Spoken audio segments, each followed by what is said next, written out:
Because you got powerful legs. How did you get the physique? Was it gym or how did you get the physique? I've always been. She's actually not got powerful legs. Do you shower in your dressing room? Do you have a shower on the day of a fight or not? Tell us about the tattoos. Shut the fuck up, you little prick. But then I've got the Phoenix. Hey, prick. So I'll take it from Bob every day of the week. Absolute disgrace. That's your knowing or mine. Move him out of here, Darren. Ricky Hatton didn't go over for his fighter because he risked getting abducted and sold into sexual I never said that. Both have been rape victims. I'm not watching Frank Buglioni live on Saturday night. You're out of your mind. Jesus Christ, get yourself a life. He's actually a priest. Yeah. It's because his brother John Fury eye gouged him. What have I told you all this time? He's going to end up sucked out, fucked out, looking for a handout. Boxing nutters messenger group. I'm gonna be the king. J-Pump, you know what I'm saying?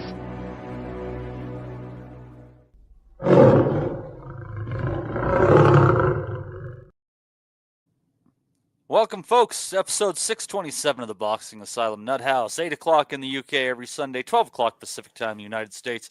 Check us out and join up with us on the Patreon at patreon.com/Boxing Asylum, where you can get in on some more fun, including the Boxing Nutters Messenger Group, some more goodies in there. Would like to welcome our new member, Oliver.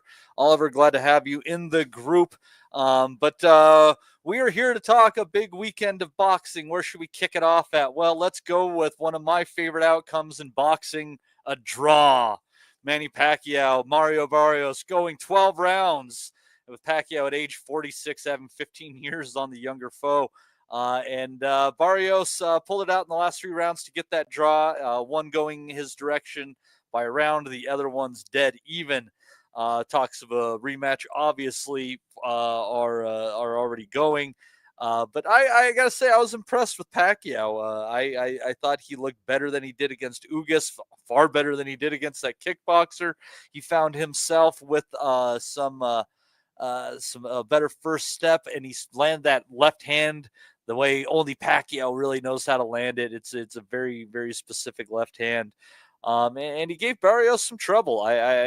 But ultimately Barrios came on strong in the end, and I feel like he kind of realized, I could have done this earlier, and this fight wouldn't have been that hard. But I digress. James, thanks for joining us today. I got to tell you, I was rather impressed with the old man Pac. At the end of the day, I thought the draw was a reasonable outcome. But nobody really done wrong, and yeah, let's do it again. As far as it goes, I was impressed. You know, at 46 years old and being that size in that weight class, he really had no right to put on that kind of a performance after such a long layoff. And you know, he looked durable as well, and the hand speed was still there. And the foot speed was kind of there. He wasn't a shadow of himself as such. There was just enough remaining for him to make it competitive. But I definitely agree that Barrios, super conservative, you know, and tentative at times. You know, his jab worked really well when he decided to wait for Pacquiao to throw them finish on it. I think he did really well landing shots to the body when Pacquiao kind of charged in a little bit. But I feel like he'll be kicking himself today, really. Not that...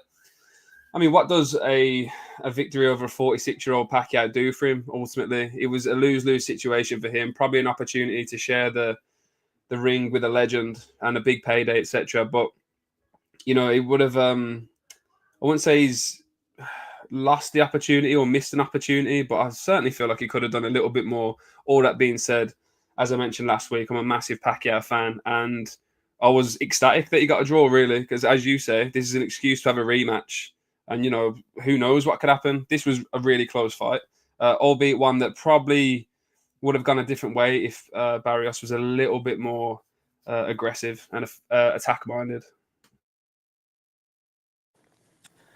Yeah, he allowed the old man to not feel his age, and I think that was the big mistake that Barrios made in there. He used to be a much higher output fighter, which I think that style would have just given Pacquiao fits. He might have known how people felt fighting him to some extent when he was a younger man. But Des, how did you feel about the outcome? Did you think the draw was a fair outcome? How'd you have it scored?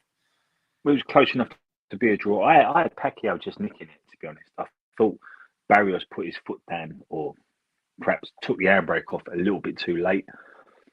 But I think Barrios showed Pacquiao too much respect early on, and you have to kind of do what Shevchenko did to Hatton: jump on him, take him out of his comfort zone, and let him know early that what you thought you was good at isn't going to affect me. You're past that time in your life. I don't think Barrios did that last night, and he allowed Manny to do the things James just touched on: fast hands, good feet, in and out, very snappy punches. And you could see Pacquiao grow into the fight. And he got comfortable. Remember, you talk about a world-class operator only a decade ago. A world-class operator. So I thought Barrios took the handbrake off a little bit too late in the fight. He did finish well, but I think he left it a bit too late. I liked Pacquiao's range. I like his distance keeping. I like his snap. I thought Barrios managed the fight well, but he should be managing that fight well. I just think, looking back on it, I think Barrios will say to himself, why didn't I impose myself, and why didn't I make myself be the star of the show? And I think there's a possibility that Barrios got caught up in it all. And that's what can happen when you find an all-time great, someone that's, transcended the sport and been in huge fights, super fights, medical fights. But no arguments with a draw. It was a close enough fight to be a draw. I had Pacquiao just nicking it, but I can't argue with a draw. And Justin, I know that you were attending another fight while this was going on. I don't even know if you had a chance to watch this on a phone or anything since yesterday.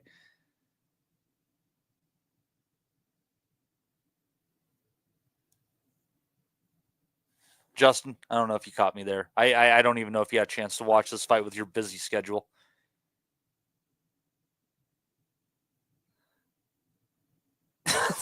All right, then.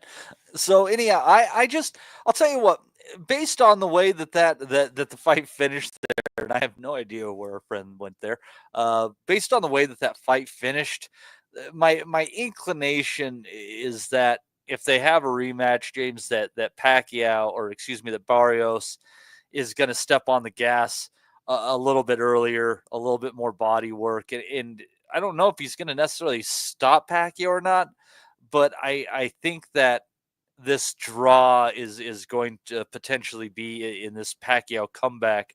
It's probably going to be the high note. Just my hunch. Yeah, to be honest, I don't want to be a Judas because, as I said, I'm really happy that he got a favourable result. He didn't get the win, but he definitely didn't get blown out of the water. He looked really sharp at times. He faded noticeably down the stretch, and I think Des is right, man. Like, if you're up against Pacquiao, like, the story's really strong. It's like a Cinderella moment, and he was probably thinking, like, God, I just don't want to get dropped, or even worse, stopped. So that's probably contributed to how tentative he was at times, but he's done the full 12 with him there, and I think that would do a lot to diminish Pacquiao's aura in Barrios' eyes, to be honest with you. And again, I don't want to pick against Pacquiao twice in a row, especially after a good performance like that, but you would have to think that the younger man with the boost in confidence and the rounds under the belt would do a better job second time round. But then you don't know, because Pacquiao, I don't know if anybody watched his exhibition against, I think it was a Japanese fighter. The kickboxer? Yeah, he was getting the head punched off him. He looked horrible in that fight. And I was thinking, God, Barrios is pretty sharp at times, I didn't know if, how that was going to play out. I think last week I compared it to Roberto Duran and William Joppy. That's kind of how I saw this going. Like, I thought he was going to get stopped, realistically. The improvements that he made between the exhibition bout and this fight were substantial. Can he do it again? Is there going to be 6 months between this and the rematch, if the rematch even happens? What if it's 12 months? Then he's 47. And, he can't keep bouncing on his toes forever. Do you know what I'm saying? So I would lean towards Barrios in the rematch, but I don't want to. I want to see Pacquiao go out in a blaze of glory. But I just don't know when he stops. He's a tiny guy. He's nearly 50. Like, where's the end point? Do you know what I mean? So Ricky Graville throwing in a $5 there. Appreciate Ricky. Sorry, James, I was reading a comment here. Dreams Money Goodbye says, people act like if Barrios step on the gas, he's a super fighter. Barrios is 2025 Honda, Manny at 95 Ferrari. I'll take the 95 Ferrari. Dude, I'm not saying that Barrios is an incredible fighter. I've thought often, I've picked Barrios in some places where other people didn't pick him, like against Ugas. I thought that he would be competitive against Tank, and I think most people had him taken about 4, maybe 5 rounds before that one was stomped off him. He brings certain things to the table.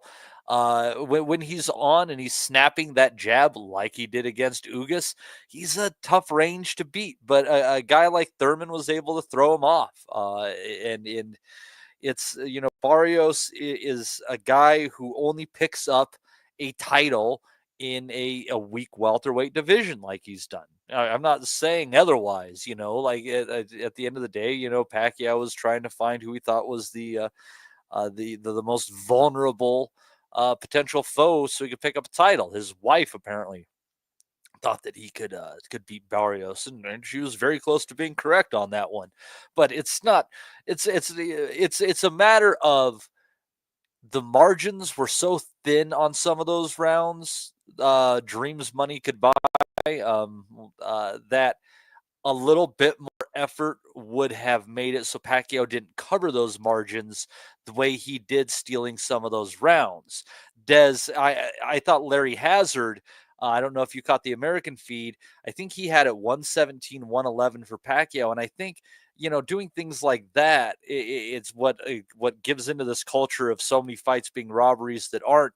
And there was a whole lot, and I know it wasn't fought on the same level, so don't get upset in the chat there, but it had very much the Hagler versus Leonard thing going on, Des, where the guy was able to nip off those last 30 seconds and steal rounds, where if you're really taking a look at it, the previous 2.5 probably negated that half a minute of work in some of these rounds that people like the PBC scorer Larry Hazard were given to Pacquiao.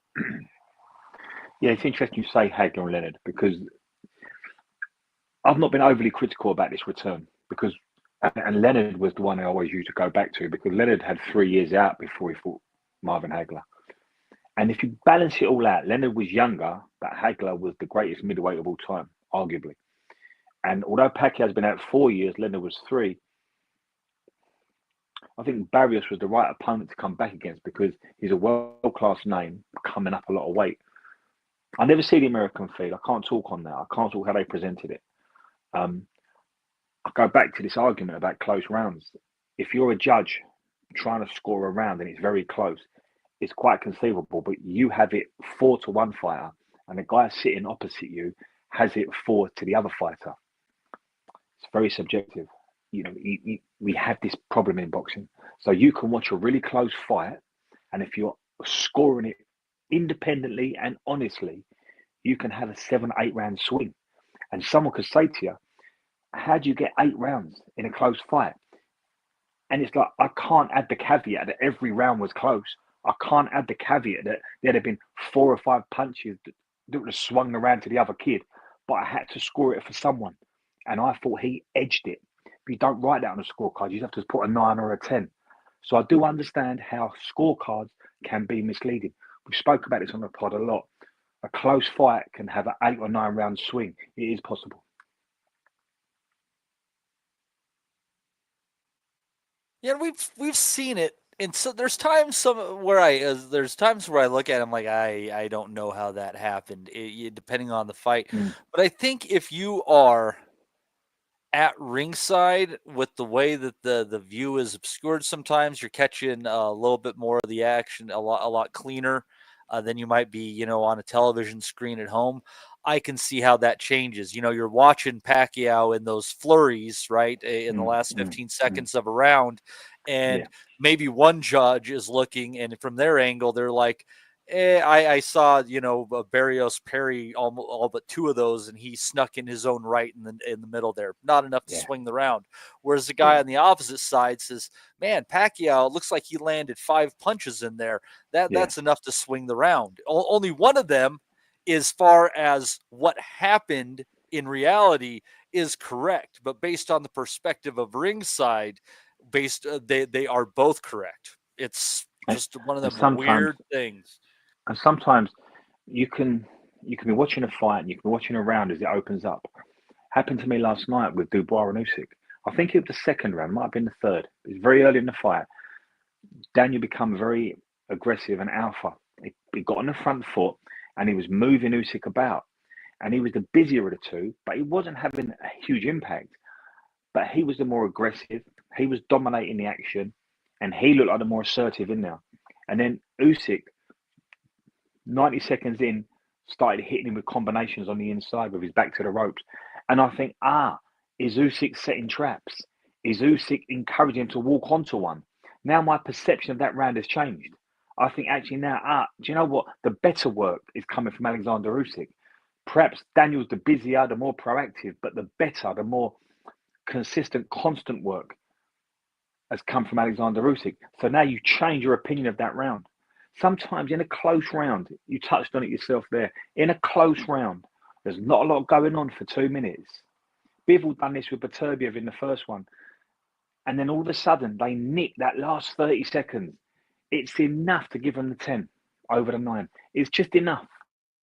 And that's what you can't impart that on a scorecard. All you can do is put a number. You can't put an opinion. So it's very possible that when you're sitting there, there's not a lot in the round. You get to 2 minutes 20, 2 minutes 30, and then a fighter in a very close round unleashes a flurry, very similar to what Lerena did against Hagler. It just nicks the round for you. It's clever. And the other fighter's got to get in the habit, he's got to know that this guy is playing me here. So he's got to stop that from happening. He's got to not be there, and he's got to punch with him. So it's about fight management. It's about managing the rounds. But as a judge, it's very hard to score. And sometimes you can go 4, 5, 6, 7 rounds, swing one way. And it is hard to explain. And sometimes I've heard trainers say, I understand that principle, but why has it always gone to the same fighter? Because he was playing that game. He was pulling that trick. And I thought a little bit last night, Pacquiao was doing that. You got to know who you're trying to play to at the end of the day, and Pacquiao understood what would get the fans going and what might sway the judges, and he was right. I mean, he has a lot of experience. He knows how to get the people on their feet, and he knows how to swing rounds. That was, and I think going back in his career, so many people just decry the first Bradley decision. And in not realizing, maybe some judges didn't go for that flurrying crap. So it's just it all depends on the judges tonight, and sometimes the crowd's involvement. But I bet we're looking at a rematch of this probably in November would be my hunch. You don't want older fighters who are trying to make a comeback to sit around for too long.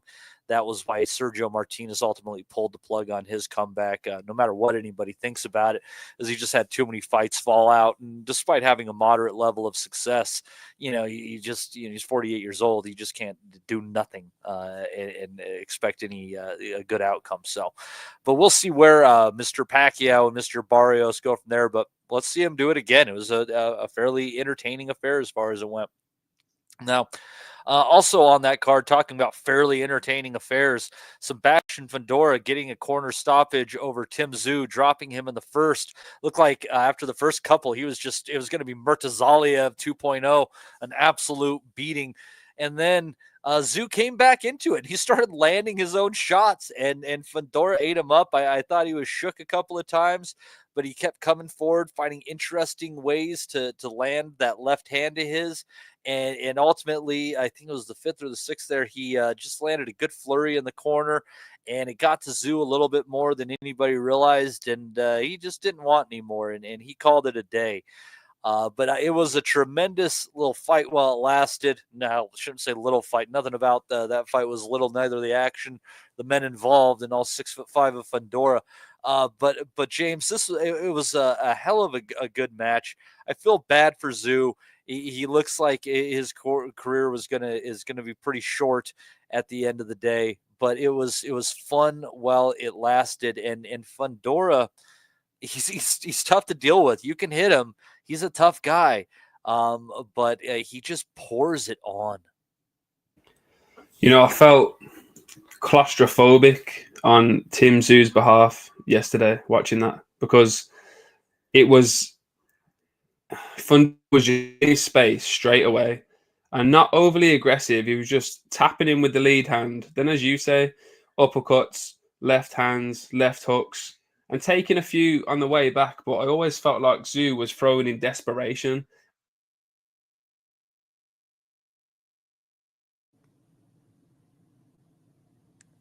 Nope, we lost you for a second there, James. I don't know if that was me or you. Oh, still. I don't know if that means his career's over, or that he can't do more good work in the future. As I said last week, I admire the fact that he took this rematch when stylistically it was always going to be challenging. But I don't think his toughness is in doubt. I don't think his willingness to fight and fire his way out of trouble is in doubt. It's just he's come up against two really good fighters, and they've just shown him his level. Realistically, how much more can he develop? How much can he add to his skill set to, overturn these results in the future? Let's just say if he was going to fight Fundora again for a third time, let's just say they have 6 fights each, they both win 6 in a row, and promotionally it makes sense. They fight again. Realistically, what more could he do than throw out a few defiant right hands? He was overmatched, and I feel like it was probably a good decision to call it a day. Yeah, quite possibly so. It was, like I said, I think that last onslaught in the corner was a bit worse than the announcers realized it was. But Des, I'll tell you what, I was really impressed with the variety that we saw in Fundora's left hand. He obviously, throws an off the shoulder straight. He throws it looping a little bit. He throws the uppercut, and he also throws this kind of little funky shot that I like with it. And it's not really an uppercut, and it's not a straight. It's kind of, and if he was a shorter guy, it'd be a body shot. But because of his height, he kind of like throws like this shovel underhanded left to his opponent's head. It's a real funky shot. Yeah, it's a sort of shot you learn in sparring. No one's going to coach that. You just learn it in sparring. You don't even throw that on the pads, but you throw it in the heavy bag. You throw it in sparring. The issue we had here, we was all looking at Tim Tszyu and what he might have learned and how good he would be last night. And the reality was, I think Fundora learned more from their 12 rounds. He learned how to handle Tim. Now, I want to be clear. I'm with James. I don't write kids off because they've been beaten by 2 world-class fighters. That happens in boxing. But I think if we're going to let's look at Tim Tszyu, the loser, first. He don't move his head enough. His feet are stuck. And he kind of has this, I'm either walking forward or I'm going to sit on the ropes. And at that level, at world level, when you've got limited experience, and if you look at Tim Tszyu's record, it is limited in terms of you've never really fought many kids that can beat you. It's the Joseph Spencer type guy. They're not going to beat you. So we've never seen Tim have to walk through fire. Not enough to suggest that at top level he knows how to look after himself. And what we've seen again, put Martazali to one side. It's a bitch of a name. put him to one side. The Fundora one's the interesting one because they're winnable fights because he was really in the first one. And last night, although I don't think he was ever winning it, I thought he showed me an awful lot of heart, guts, grit, determination. He got off the floor very early. He never had anxiety attacks. He never had demons creeping into him. He never capitulated. He stood there and turned that one around in a mini way. So there's something in Tim Tszyu, but I think they have to work on his coaching. They probably have to relocate him so that he's out of a comfort zone. They have to work on getting his feet a little bit lighter so he's got a little bit more movement. And he's got to move that head. He's too stationary. And of course, the matchmaking is so crucial.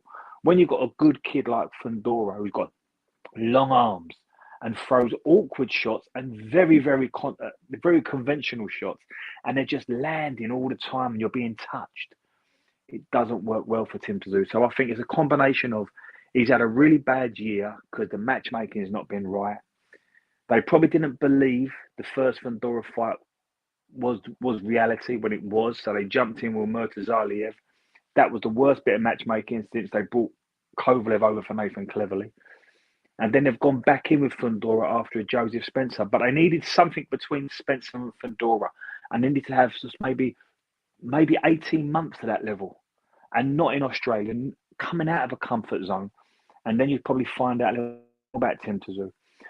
But I think we're in boxing, we're very quick to bash the kids of legends on the head, and I'm trying not to do that because what I saw from Tim Tszyu last night, you should be very proud of him. He showed me an awful lot, but boxing's about levels, and Fundora, and let's talk about him for a bit. He's shown me to be a kid of a really good level. I think he's going to always be. I think it was you or Rob that always said they love watching Fundora because he's always in exciting fights. He's a little bit, excuse the terminology, a little bit of a freak in terms of boxing. His height, his style, the weight he's at. But he's had some really good fights, and he himself has suffered a terrible knockout against Brian Mendoza. Here's a fun fact for you, Des. You speaking of his height. All right, even considering all divisions in boxing, okay, Sebastian Fundora is the tallest champion in boxing. Yeah, that's unbelievable, isn't it? That's really that's an interesting stat. But I just think in terms of Fundora, I like the fact that at that weight, I think he's going to be a problem for a lot of people. I don't think it's overly loaded with exceptionally good fighters. You've got some good ones in there. Virgil Ortiz is in there. Madramov's in there. But I think Fundora is probably the third best light middle in the world. And I think that probably gives you an example. That gives you a testament of Tim Tszyu's been beaten by a top 5 kid. I didn't like the way he was beaten in the first one. I didn't like the way he was beaten last night. And he can take heart from the first one. There's a lot to work with there. But Fundora's the real deal. Fundora can fight, and he's going to be in really interesting fights. And he poses so many problems. And he's got good feet. He's got good long range. He throws very good straight shots. He's a good fighter. So this is boxing, and this is what happens. But where does Fundora go? I'm not quite sure. I think, does he stay at light middle, Matty? Does he go up one? There's not a lot upstairs for him.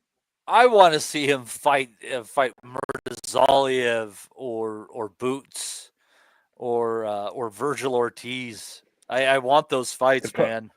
If he can make the weight. The problem is, but he's going to Harvard. Did you see that? Since he got accepted at Harvard. No. Fucker's going to school. What? So he's an academic. Yeah. He's going to keep going with his enough. career, but he's gonna go to Harvard too.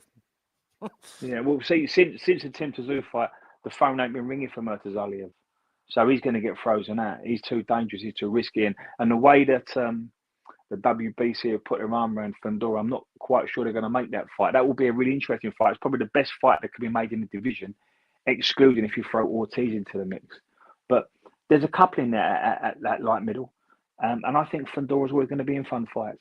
But he's a very good kid, and he's not to be sneezed at. You know, he's not a trifle.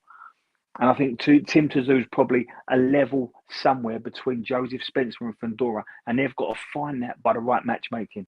And I've said it before, matchmaking is really crucial, particularly when you're developing a kid to go from domestic to world class, and you've got to pitch him at the right level at world class. And they've just not done that with Tim Tszyu. So it's easy for us to slag him and bang him on the head, fair enough.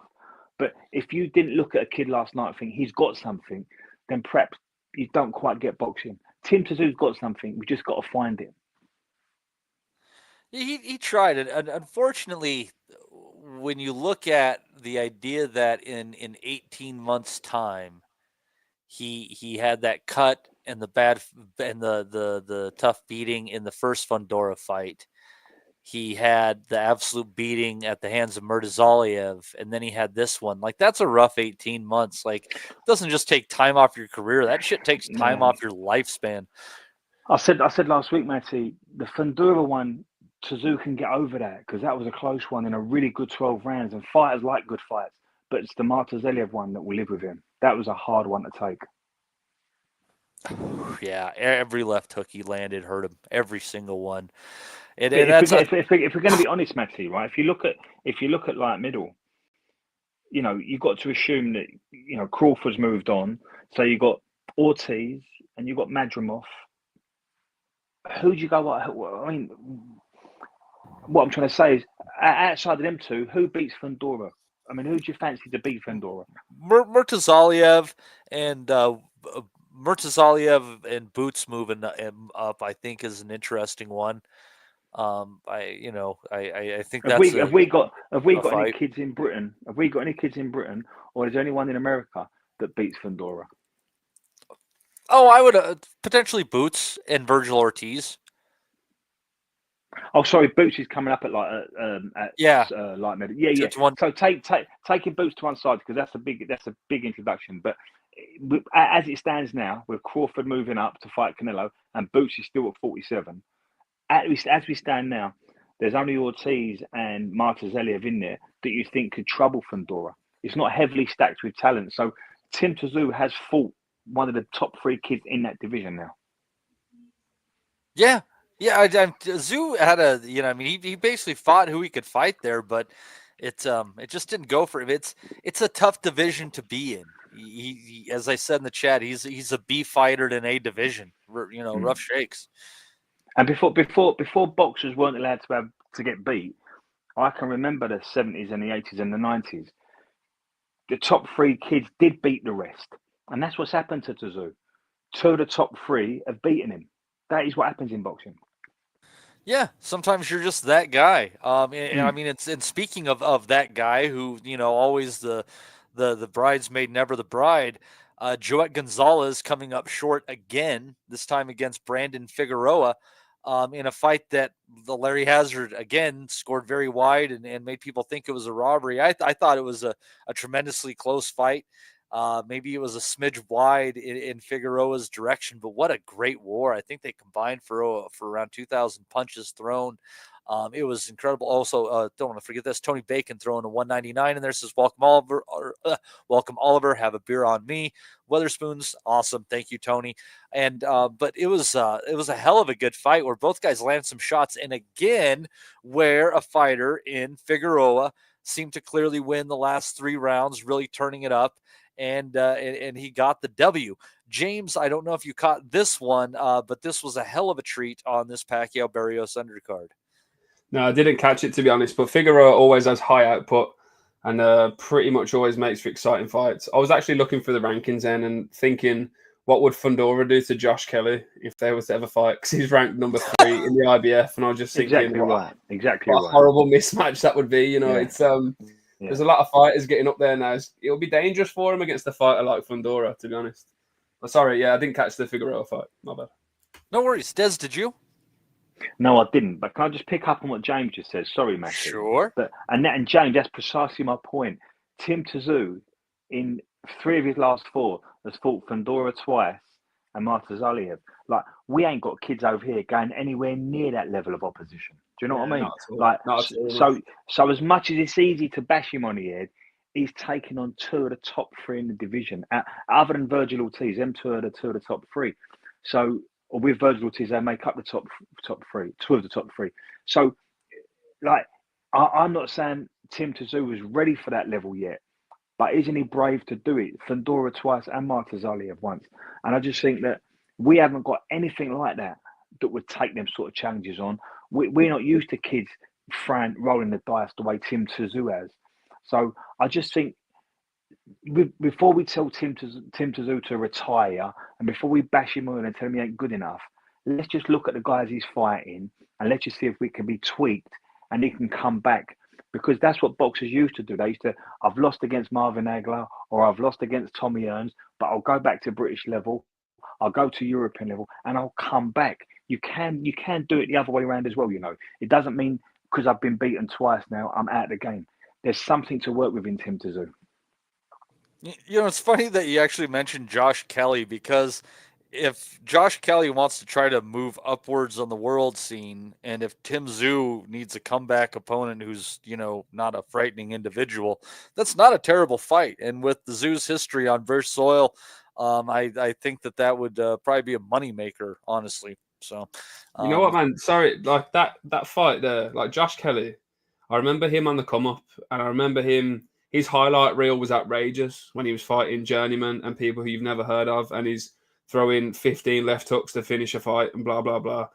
As soon as he met a stiff bit of resistance, he fell apart, and he's done well to put like a few wins together after some pretty catastrophic losses. So he's like, a bit of a case of style over substance in a lot of ways. But I honestly think Tim Tszyu would beat the shit out of Josh Kelly. Just putting it out there.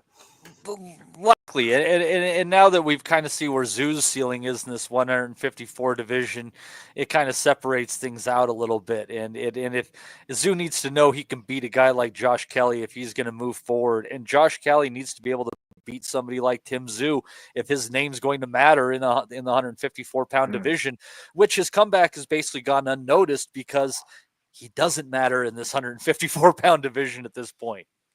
But that's the level, James, that we pitch between Spencer. If you're Tim Tszyu, the level between Spencer Joseph and Fundora is Josh Kelly.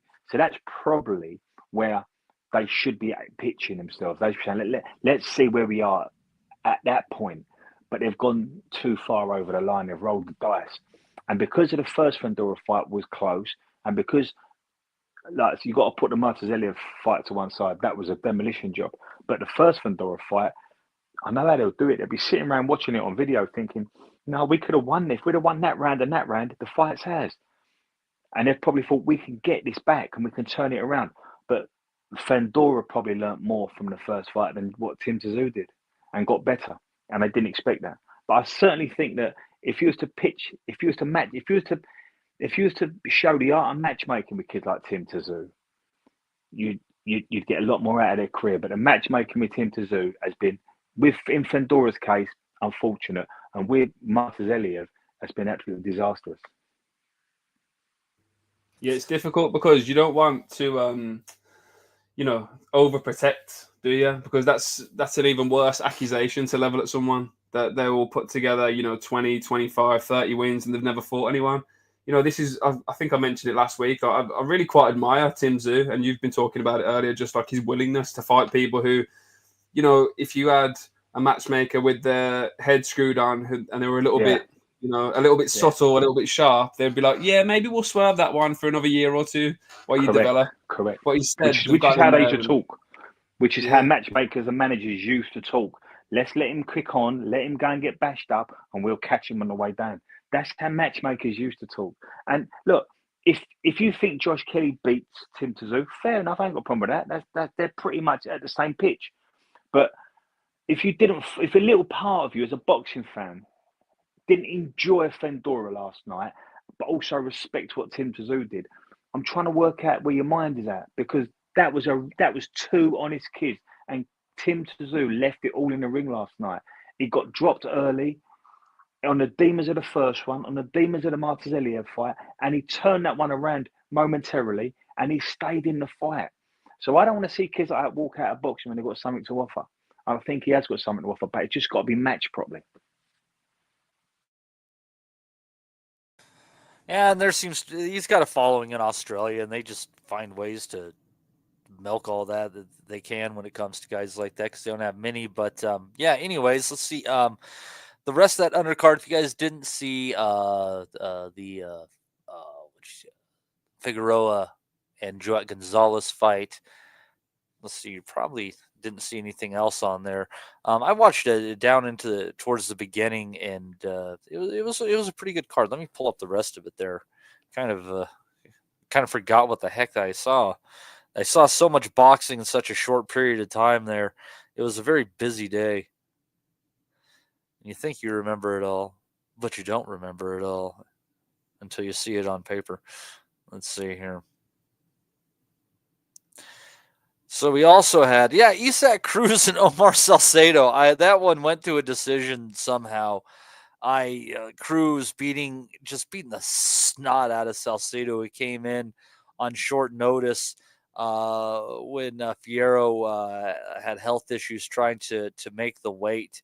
And Salcedo, he also went to 10 rounds with Andy Cruz earlier this year. So I mean, he's not without talent. He's beaten Chris Colbert. That was probably the last. That was on Pro Box too. Yeah, that was probably the end of Chris Colbert's career there. So I mean, he's not entirely without talent, but yeah, this was a late substitution there for Mr. Usyk Cruz, and he rolled through him. A fun fight between David Picasso and Kaya Nasuki Kameda. Kameda definitely giving as well as he got at times. Picasso doing well over the later rounds, trying to pull that one out by majority decision. Mark Magsayo using Jorge Mata for a punching bag, pulling out all the stops, unable to stop Mata. We had the return of Gary Russell Jr. Yes, the original Gary Russell Jr., the one that had the title at 126. He stopped Hugo Castaneda in the last round after dropping him a few times in the first the sixth, I think. I mean, it was a pretty easy outing for him there. Mr. Castaneda certainly did try hard though, but it was a pretty good card put on by PBC to serve up as appetizer for Barrios and Pacquiao, which wasn't a bad fight itself either. Let's see here. We don't have our man Justin with us, who was he was at Rodriguez. We'll wait for him to come back on that. Why don't we move over to the fight a lot of you probably thought we should have kicked off with? I don't know. I was kind of arguing which one to start off with, but we'll go with Alexander Usyk getting a much stoppage victory over Daniel Dubois. Dropping him a couple of times, Dubois wanting no more. And it wasn't that Dubois didn't try. And I'll tell you what, I think ultimately sucked the life out of Dubois was the fact that he landed some pretty decent punches on Usyk in some exchanges there.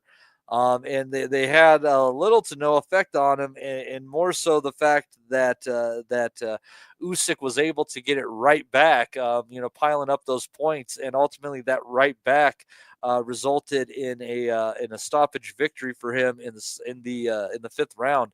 But it was a hell of a performance from Usyk, James, who obviously put any memories of that. Was it a low blow? Was it a legal blow? Memory aside, and just absolutely went in there, dominated Dubois, left no questions at hand. And I feel like Dubois could have gotten up that second time, but what was the point? I think he was just absolutely dejected. The low blow debate became farcical after a while because, let's just say it was low or it wasn't low. Usyk got up and stopped him with a jab. It was a heavy jab that he jumped into, but, it was conclusive. There was no controversy as to the result. Now, since that fight, Daniel Dubois has put together some really impressive wins and showed the kind of toughness that was actually in question, especially after the Joe Joyce fight and after the Usyk fight. So, Daniel Dubois, he's game, innit, really? Like, you can't really fault his effort. And I feel like he's at his most dangerous when he's trading punches. You've seen that with AJ. He's a really short puncher on the inside, and he can get to the target quicker than most people. Now, Usyk isn't most people. So, I actually think that Usyk, for the first time, started to show signs of his age. I mean, he's 37, 38. He wasn't quite as mobile, as agile, but he was absolutely destructive in the pocket. I feel like he let, as Des alluded to, I think he let Daniel Dubois come onto him, and then he just leaned back. He was like catching and shooting, and then all of a sudden he's behind Daniel Dubois and he's in the middle of the ring, and Dubois is 2 steps behind and he doesn't know what's happened, and that's the level that Usyk operates on.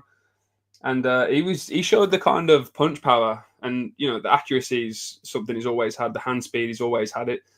But he looked pretty devastating last night. And I think he made a point to stand there with him. I don't think he had to fight that kind of fight, but he chose to.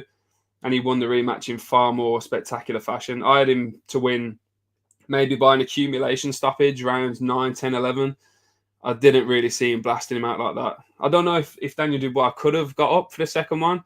It looked to me like he was like his whole torso was like glistening by the time the fight started. I think he was raring to go. I think he must have had a really long warm-up by the time he came out to put his foot down as soon as he came out and just jump on Usyk. But you need more than aggression to beat a fighter of that caliber. And that showed in the result. Yeah, it was a heck of a performance. I don't know if he was showing signs of his age and just hanging out in the pocket there. Maybe, because the legs are definitely one of the first things to go. But when you're such a clever fighter and you can fight in the pocket like that, and as you said, you can land short shots, the legs can go, and you can still manage to apply your trade quite easily. What are your thoughts, Des? Do you think this was even as good as he looked? Maybe some signs of a slowing, aging Usyk? Well, firstly, I think you scandalously understated this fight, Matty. And it was a bit like, well, I was going to go, let's go to Dubois and Usyk. Like, we are witnessing a generational great of the proportions of Lennox Lewis, Evander Holyfield, and Muhammad Ali. That's how good this kid is. Like, we're going to talk about him for 50 years. We're going to compare him to every heavyweight champion from now to the next 50 years. He's that good. This guy does everything. And look, we're the Asylum. We talk boxing and we talk about fighters that other people don't quite talk about. And we give fighters the light of day that no one's heard of. We've been talking about this kid since the amateurs. People on the Asylum have been talking about his amateur record of the Europeans and the worlds and the WSBs and the bashing up Joe Joyce and the beating Beterbievs in the amateurs and stopping Beterbiev getting a gold medal. We've been talking about this guy that in his 6th fight started fighting for titles. In his 9th fight started to win them. Went into the Super 6, cleaned house, come over to the UK after being in America, beating Chaz Witherspoon, beating Michael Hunter, then beats Derek Chisora, Tony Bellew, and then does his double with AJ, his double with Fury, and his double with Dubois. This guy is a special, special fighter, and he just gets better. And all week, I've had to digest and listen to our national media over here, Matt, talk about how they really fancy Dubois, the Spencer Olivers, who I've got a lot of time for, and Simon Jordans. I really fancy Daniel. He's bigger, he's stronger, he's looking brilliant. It's almost like it's completely dismissive of this absolute generational great that we've got under our very nose. And we've had him here now for 7 fights, or is it 8? We've had him here for so long, we still haven't got to handle this. That this guy is streets ahead of anything that's out there. Someone asked in the chat a little bit earlier on, who is the fight to enhance his reputation? The answer is no one. It can't beat anyone to further enhance his reputation. There's nobody out there. He's cleaned house. It's because of him we've not seen other brilliant fights, because I'd like to have seen AJ and Fury. I'd like to have seen Fury and Dubois. We're not going to see them fights now. They don't mean nothing because this guy's gone through them all like a dose of salts. On last night, I had no doubt in my mind who would win, but it was just how we went about it and how we did it. I was a bit like James, waiting to see if he was getting old. And on the back of the 3 impressive performances Dubois had, could Dubois impose himself in the first four rounds? Because that's what he would have to do. He'd come in at a lovely weight, 17.6. I thought, right, he's going to be very athletic, very assertive, and he's going to jump on a smaller guy. And when I say smaller, I don't mean too small, because 16.3 is heavy enough. But I thought Daniel was bigger but athletic, and I thought he was going to get hold of him, and I think he tried to. But Usyk's got this amazing ability of he knows how to fight in the pocket. He knows how to fight at close range. And what he does, he pivots and he twists. So he's standing in front of his hands up and his chin down, and he anticipates everything you throw. And this is what I'll say about Alexander Usyk, and it's so crucial, and we don't see enough of it in boxing, because boxers ain't got this type of discipline, and it's a sublime skill. Alexander Usyk understands the importance and the value of making his opponent miss. He's quite happy to let you miss because he realizes that you missing is not too far off me hitting you. It's going to expend that much energy. It's going to make you off balance. You're going to have to reset. And while you're doing all those things and going through that condition, I'll be where I want to be. And I can just keep touching you. I was speaking to Rob last night as the fight was going on. Rob picked it out. Alexander's got that fantastic shot over the top. Now, he's a southpaw, so if Daniel's throwing his jab, he comes over the top of it. And he's not trying to knock him out of it. He just keeps knocking him off balance, touching him. And you can see the effect it has when you keep missing and you keep getting touched and you're constantly resetting, trying to pin this fella down. We talk about how brilliant Inoue is, and he is. And we've spoken on this pod about how brilliant Beterbiev is and the history that goes behind Beterbiev. And if you're going to talk about the brilliance of Beterbiev, you've got to talk about the brilliance of Bivol as well, because he's put himself in that group. This guy is the same from start to finish. There's never been a version of Daniel Dubois that beats any version of Alexander Usyk. He's too good. This guy is sublime. His hands, his feet, his understanding of angles, his judging of distance, knowing how to fight in the pocket, and this smaller guy that keeps marauding through our giant heavyweights and bamboozling them and punching them from one corner to the other. He is a gift. And I don't throw these ones out often because I'm a huge admirer of Evander Holyfield and I'm a massive Muhammad Ali fan. But I'd put this guy in that conversation. He can sit at their table. On achievements, he can sit with anyone. But just how good he is, how captivating he is, how he motivates himself and how he keeps getting up for these big fights, how he can travel the world and how he can charm a crowd. This guy's up there with the very best that's ever done it. It's a great fight last night purely because Daniel Dubois coming live and Alexander Usyk just switched him off and stood him on his head.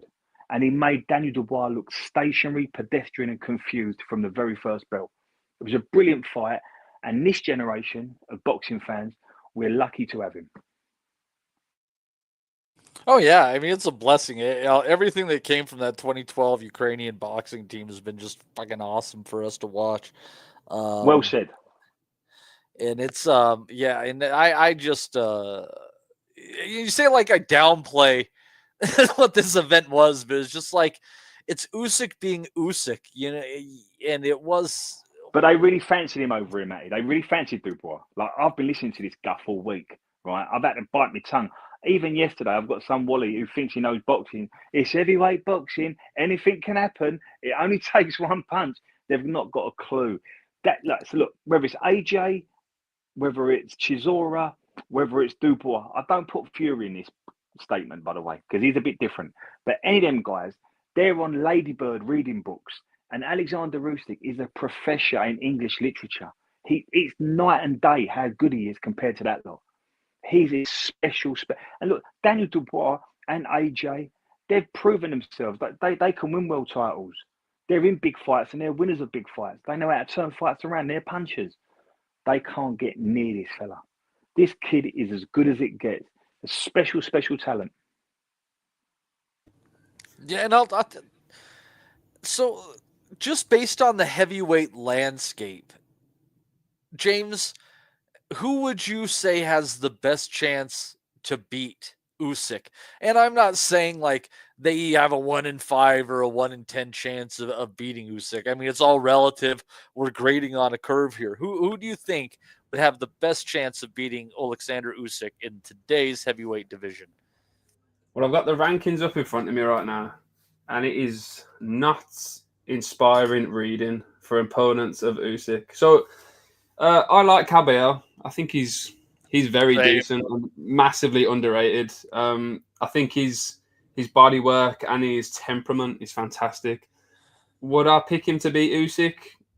No.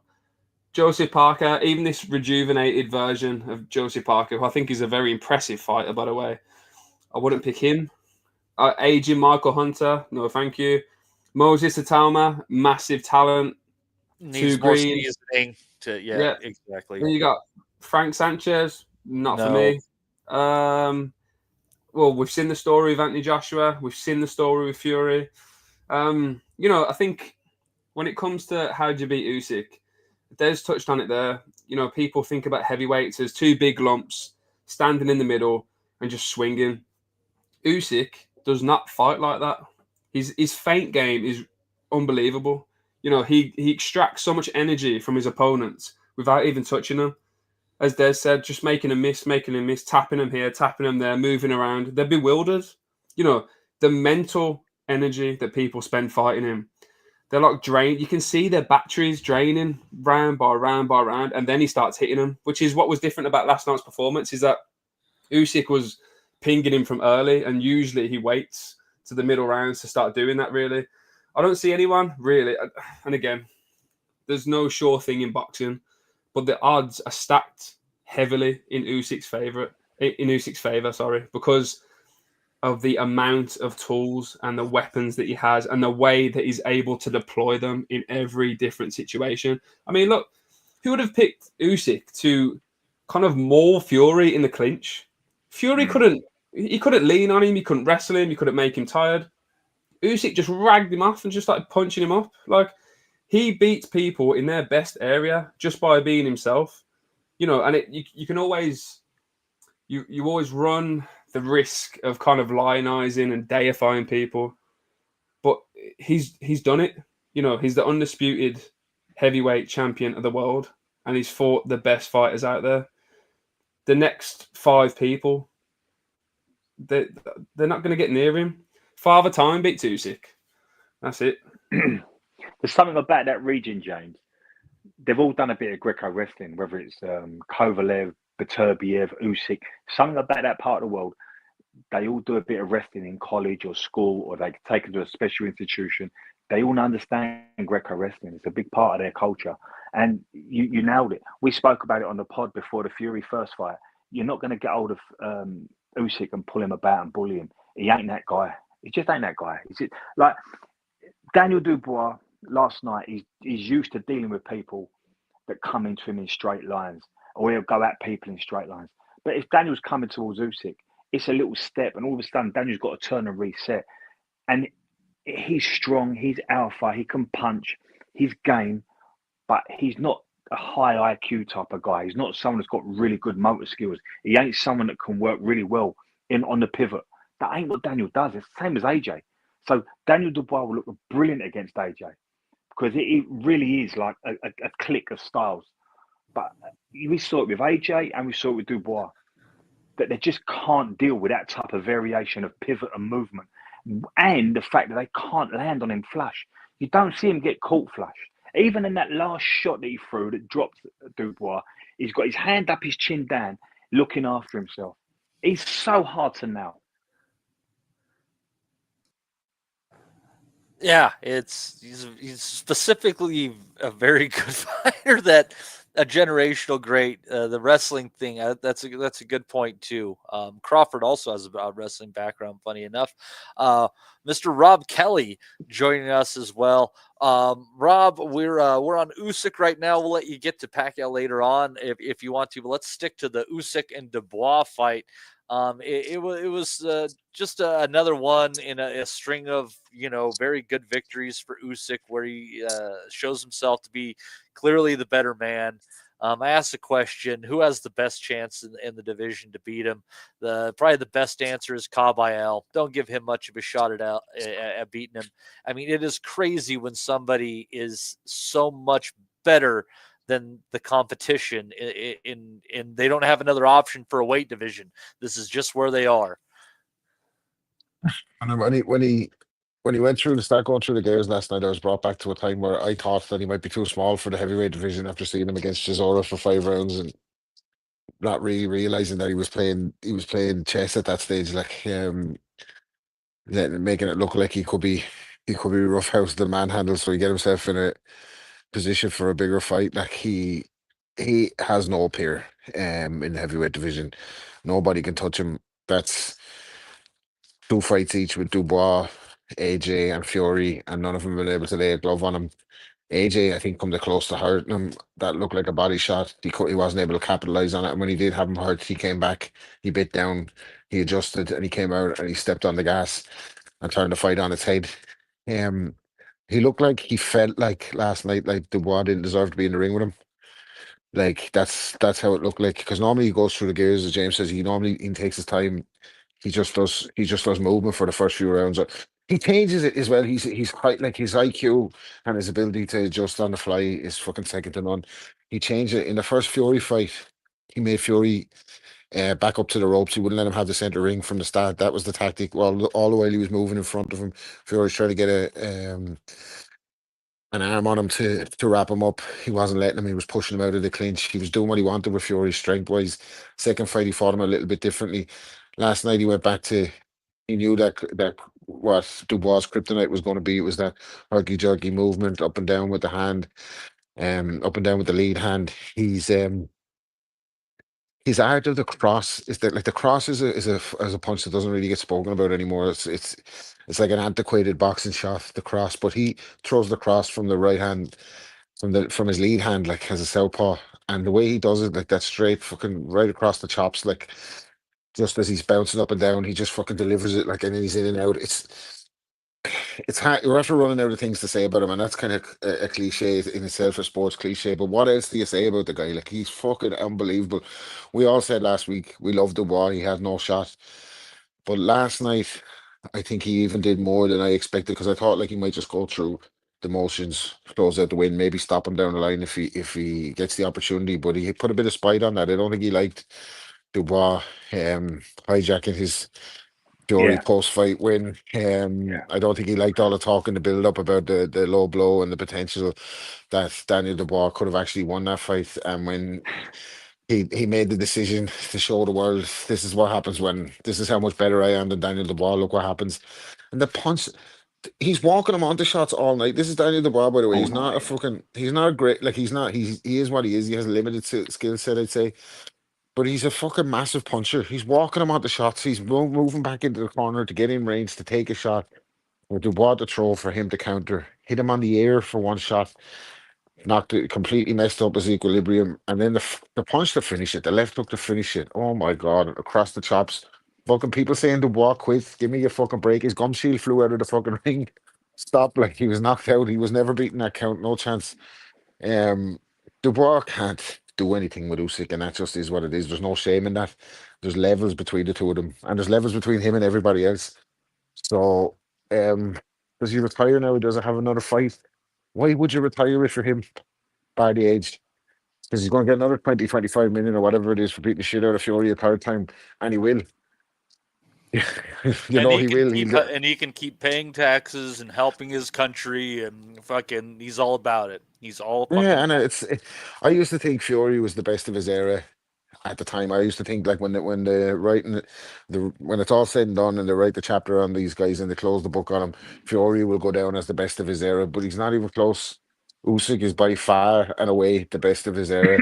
He's shown it. You know, his amateur pedigree is fucking phenomenal as in itself. He could go down as a boxing Hall of Famer just off his amateur pedigree.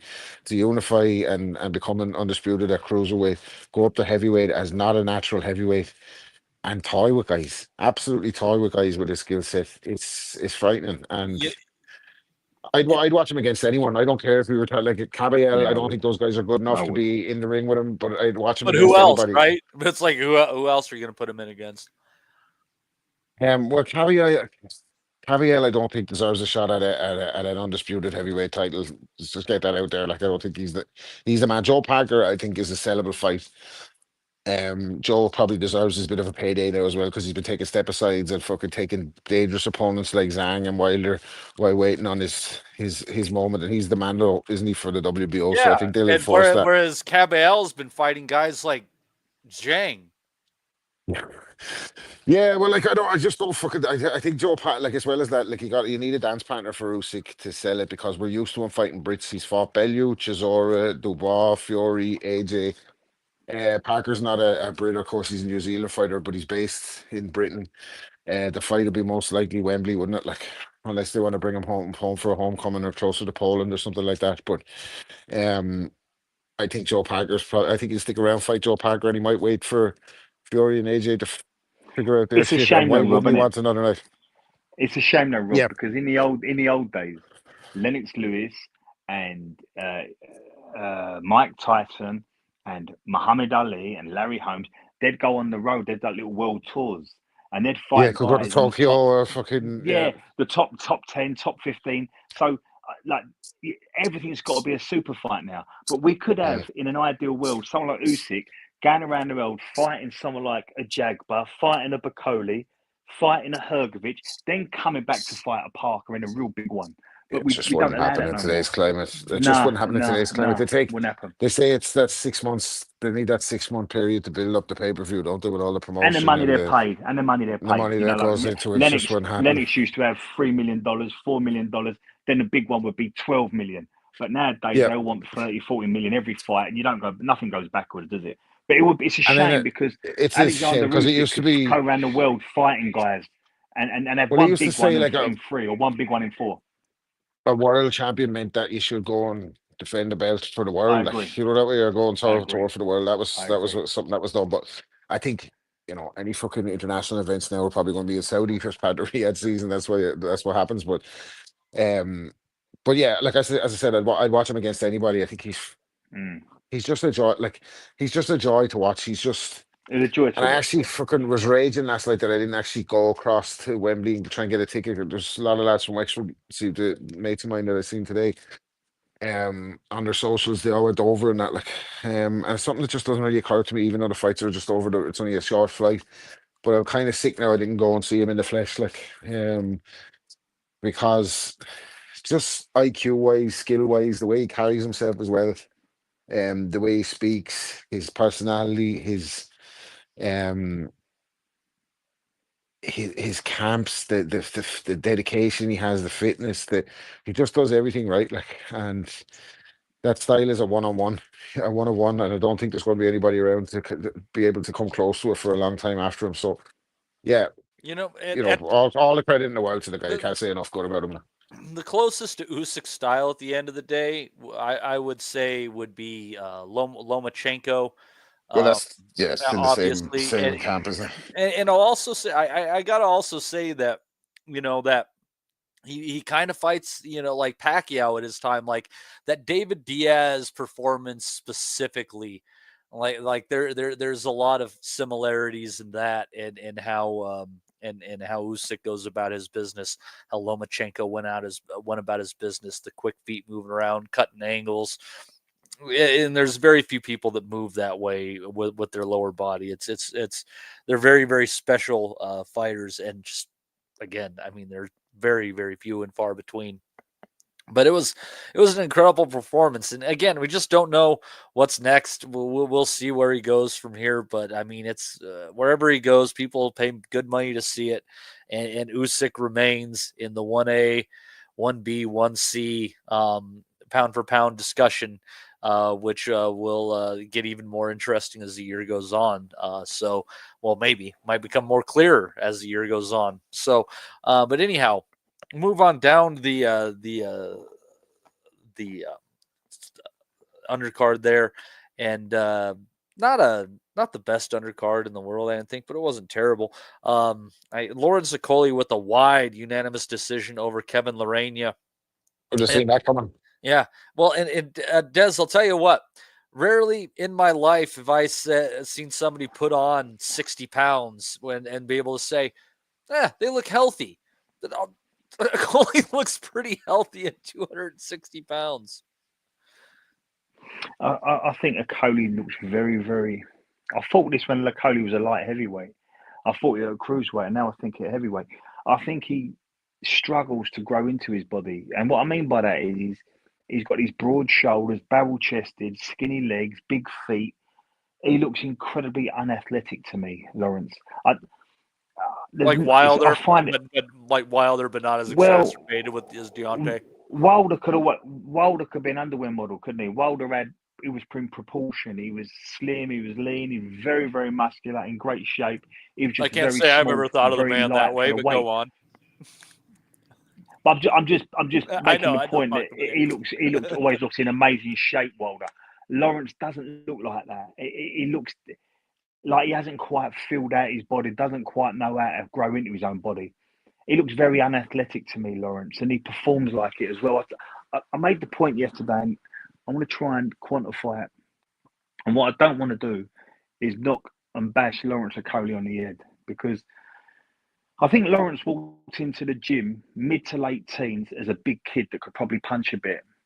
And I think from a coach's perspective, and we've got coaches in the chat, and maybe they can throw in their opinion on this, I think it's much easier to teach someone to be defensive, not take many shots, and not lose rounds, as opposed to learn to fight, bring out your natural fighting instincts, and go and win rounds.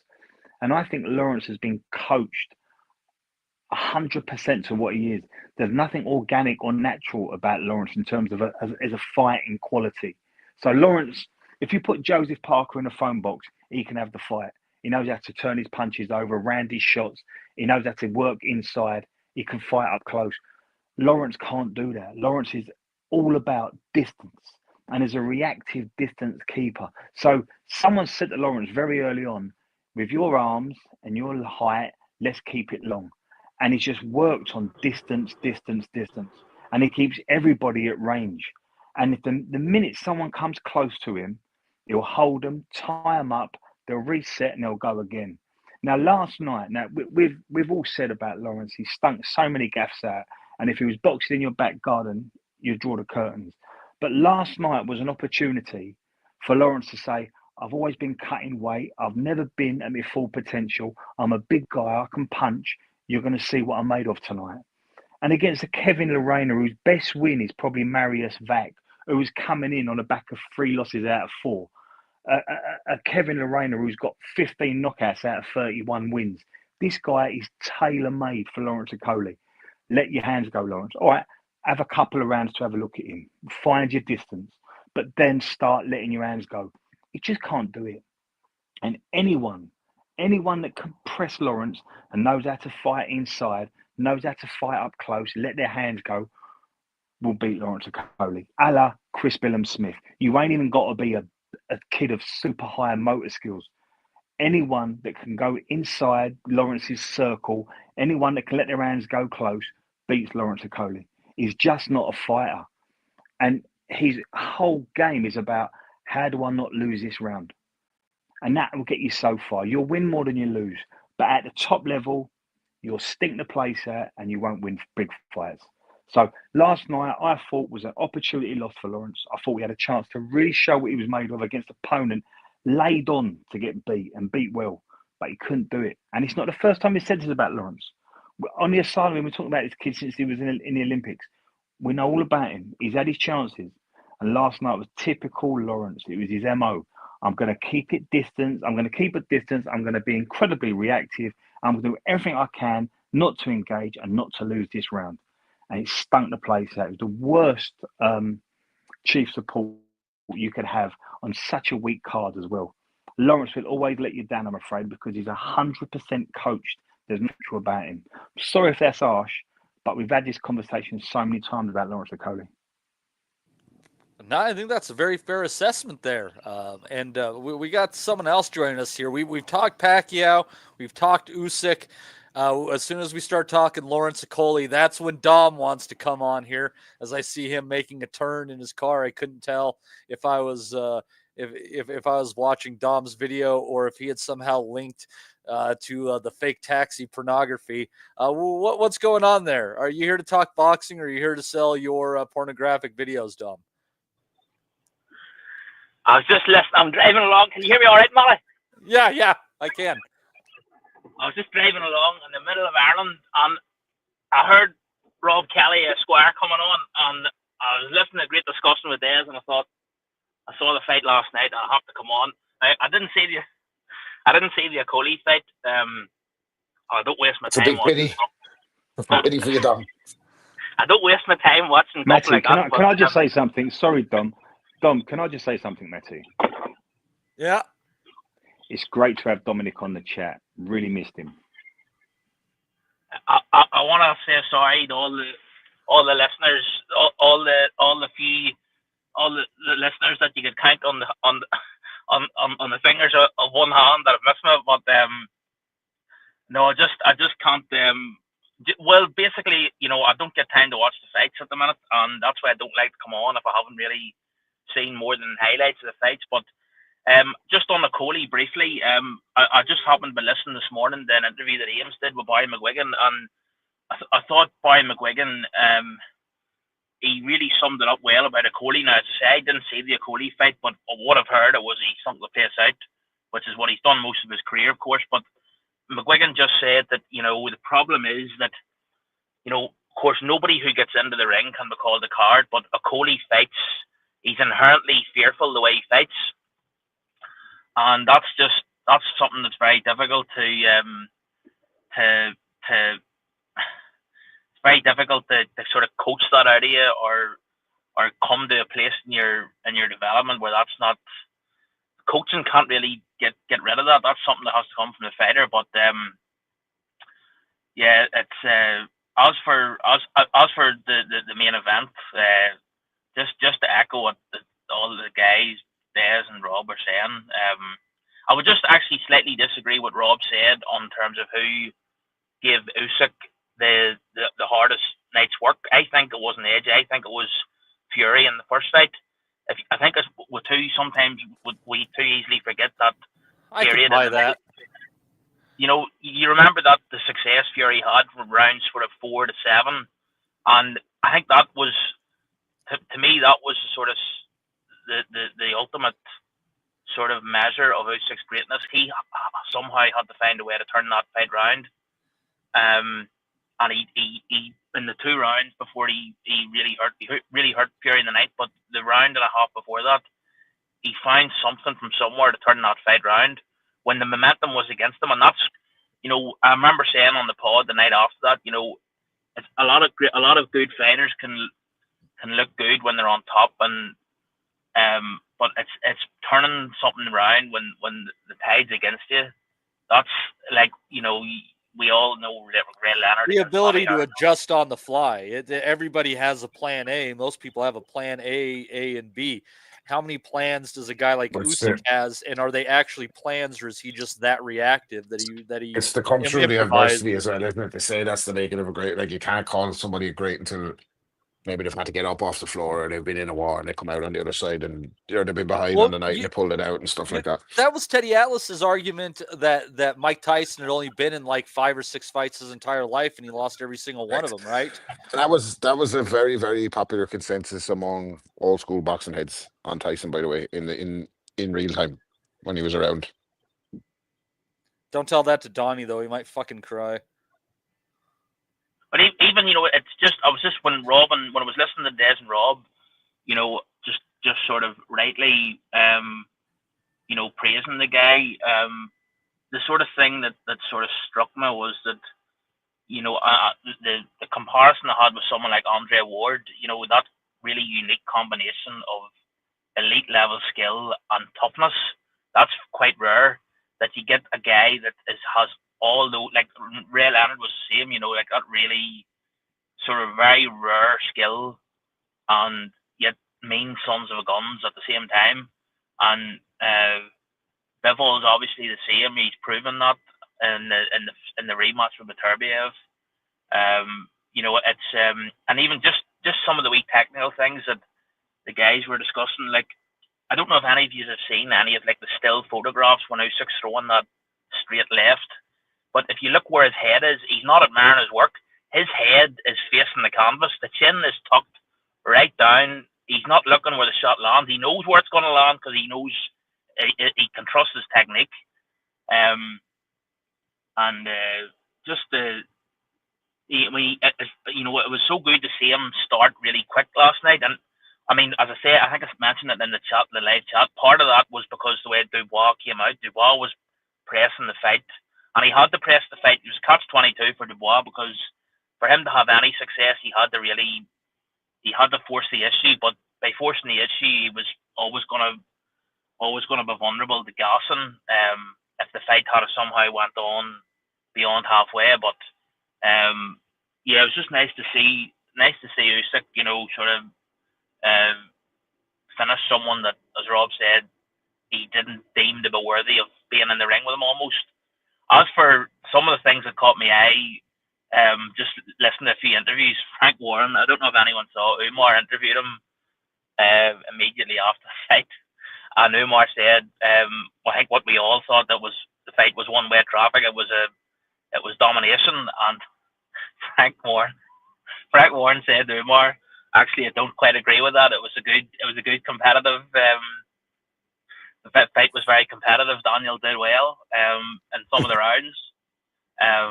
But I mean, fortunately for me, I wasn't exposing myself to what Des was listening to in the British media. And that doesn't surprise me. What was being said that Usyk or that Dubois had a great chance, the likes of Simon Jordan saying stuff like that. That doesn't surprise me at all. But I don't listen to that anymore. I don't have time, and I just, even if I do have a spare minute, I just avoid it because it's just all shit. It's just absolute crap, all of it. And it's as for who Usyk fights next, I'm not sure that the Parker fight is as sellable as Rob says, because to me that fight is just a straightforward unanimous decision. I think Parker's a lot tougher than a lot of guys. I think Parker won't be knocked out, and under Andy Lee's training, he's a smarter fighter than he was than previously. But to me, I think a Caballel fight would be more exciting. I think Usyk could stop Caballel because of the way Caballel fights. I'm not saying Caballel deserves a shot more, based on what he's done. But I would like to see that fight. But I mean, I echo what the other guy Jay was saying. I wouldn't back against. You can't back against Usyk against anyone. But it's just nice to think as well about when you think about how Usyk would have fared against the likes of Lennox Lewis, against heavyweights of that era, even the likes of Riddick Bowe, someone like that, because the heavyweights in that era, not to sort of downplay Usyk's achievements, but the heavyweights in Lennox Lewis's era, I think, were better, quite a bit better than the likes of AJ Dubois. If you think of the likes of Ray Mercer, Bowe, these guys are different caliber. Yeah, good shout. Good shout. Heavyweights. So it's and you don't want to see him carry. You don't want to see him carry on too long and get caught.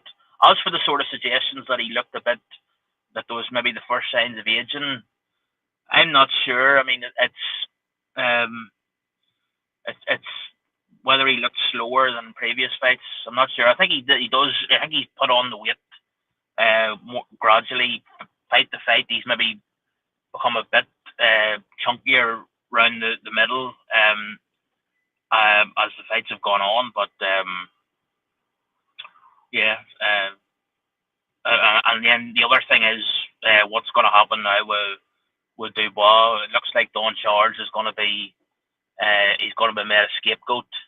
I mean, I don't know. I'm sure everyone saw the scene in the post-fight interview, and Don had to sort of lean in and tell Dubois to thank the crowd for coming. And in many ways, that just sort of it was I found it excruciating to watch. Almost someone who's that their every sort of move has to be sort of shepherded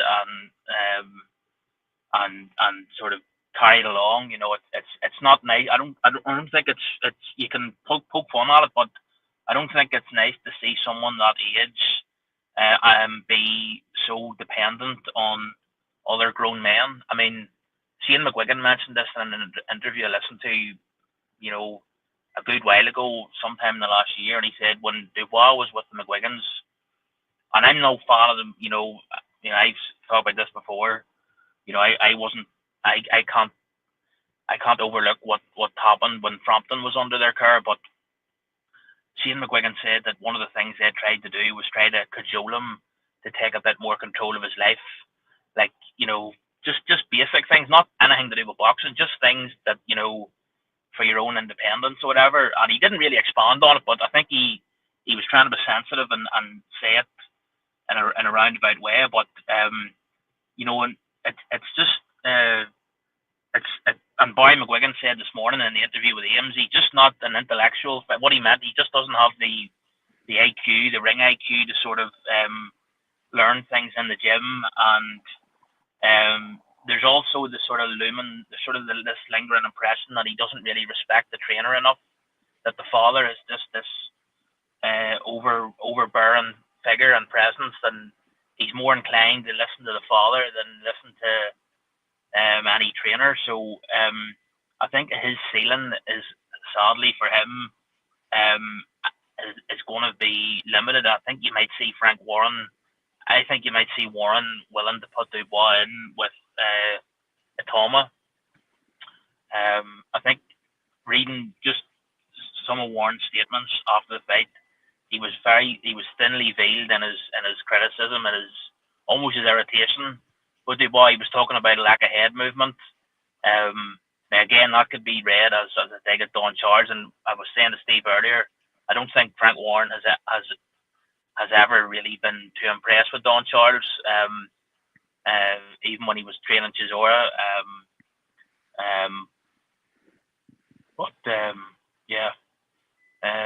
I would like to see Caballel, but I think you'd probably get Parker. And see what Andy Lee can come up with as a game plan. When you consider Dom,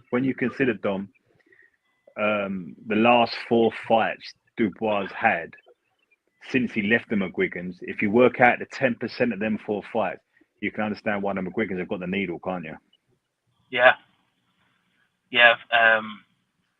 And even the whole thing of the father coming into the corner and Frank Warren coming over to the corner, that wasn't there. They wouldn't sort of tolerate that. And there's other trainers that wouldn't put up with that either. The likes of, I don't know, there's plenty of trainers that wouldn't, that wouldn't really put up with that. But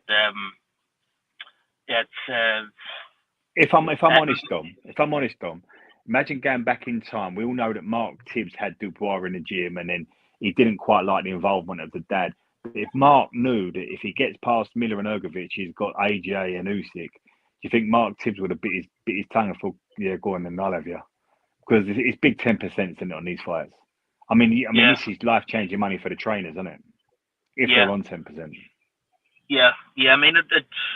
I mean, you've got the example of McCracken, who, even someone who have the reputation of McCracken, who is seen as a very, very principled man. Didn't he? Yeah. And he did the last few fights with AJ. He was being subjected to similar with the likes of those 2 guys, Clayton and Hernandez in the corner. He was. And he remained in the corner for the first Usyk fight, even though he would have known in the gym that. You can only imagine, as you always say, what's going on in the corner is a reflection and a microcosm of what's going on. And you can imagine in the build up to that first AJ Usyk fight, McCracken was probably, at his wit's end trying to impart his thing to AJ in the gym, and yet even someone like him stuck around for the payday probably. And Mark Tibbs bit his tongue when Billy Joe fought Canelo, didn't he? And a week before, on fight week, Billy Joe brought over Ben Davison, you know what I mean? But Mark Tibbs thought, I want to get paid, so what do I do? Like, trainers have to bite their tongue sometimes, don't they? Yeah, and a lot of these guys, maybe these guys are ultimately dependent on, the activity of their fighters, and if some of their fighters are maybe injured or not in big fights, their income is stagnant, and so it's So Dom, look at it like this, right? You get 60 grand a year for driving a train in London's Underground, right? For a boxing trainer to earn 60 grand a year out of boxing, he's got to have a stable of fighters earning 600 grand a year. Well, who's got that in British boxing? Not many. So when you get a kid like a heavyweight like Dubois come along, I mean, you've just got to get 1 or 2 big ones, haven't you? Same with the AJ situation. Same with the 2. If they're on 10%, that is. A lot of these heavyweights, they shuffle the pack when they get big money.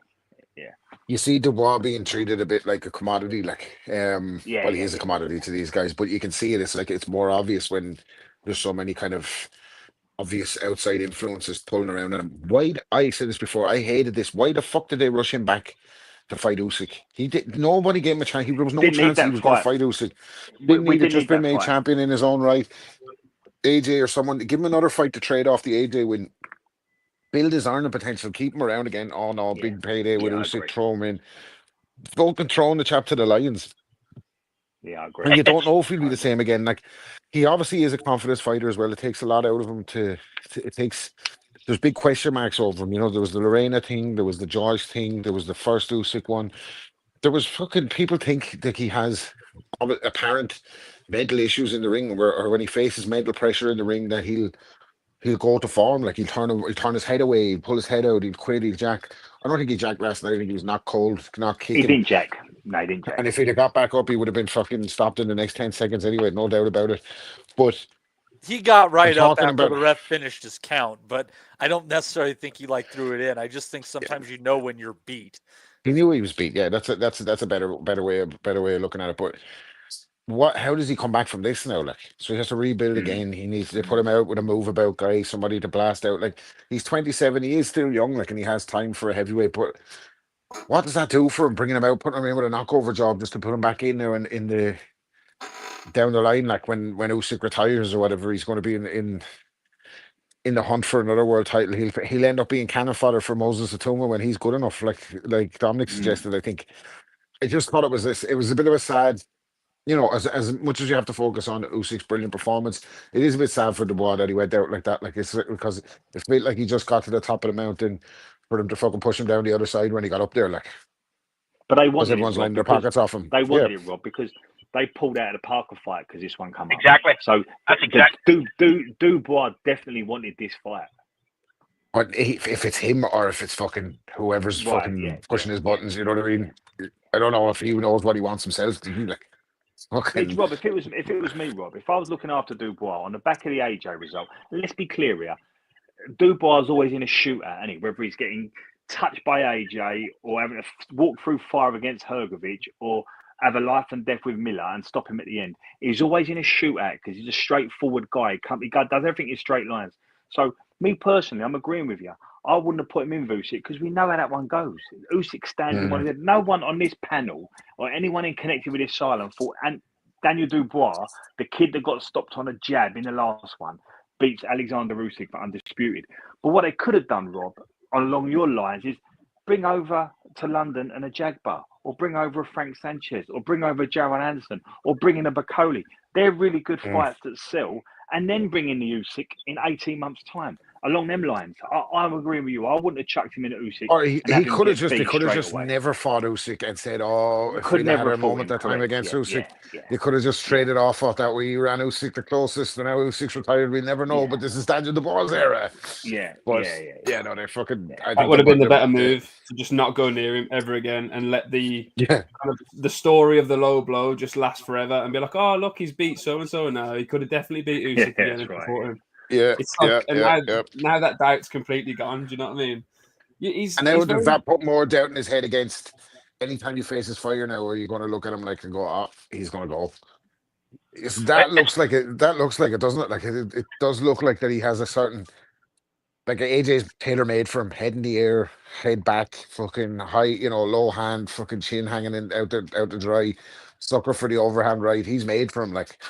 But you got to think there's other fighters out there that fucking could probably get him past 6 rounds and then break him. Like, Dubois, he's actually like Frank Bruno. I know that's a bit of a lazy comparison, but it's like boxing is one of the few sports in the world where you can be a world champion and not be acknowledged as the best fighter in the world. Like, look at Mario Barrios. No one's under any illusions that he's like the best out there, but he's a world champion. It's the landscape of boxing is so odd in that respect. So like Daniel Dubois, they can keep making money off him and they can string together a few knockover jobs and maybe, like a big win down the line. But no one's ever going to think he's the best. So now they've just got to figure out a way to keep him afloat and keep him commercially viable. That's a good point. And I know we'll probably get to the Barrios and Pacquiao thing later on, but the whole time I was looking at Barrios in that fight thinking, How is this guy Oh, we a already fucking talked champion about now? it. You go ahead. No, I don't want to spend too much time about it because it is what it is. I thought Manny got robbed. We were all wrong on that one. But it just goes to show you why they went for Barrios, because how the fuck has this fella been a 147-pound champion for as long as he has? Like, it's fucking like. Right, anyway, that's a side one. But yeah, he's a world champion, but he's never going to be the best or regarded as the best by anyone who watches the sport. Like.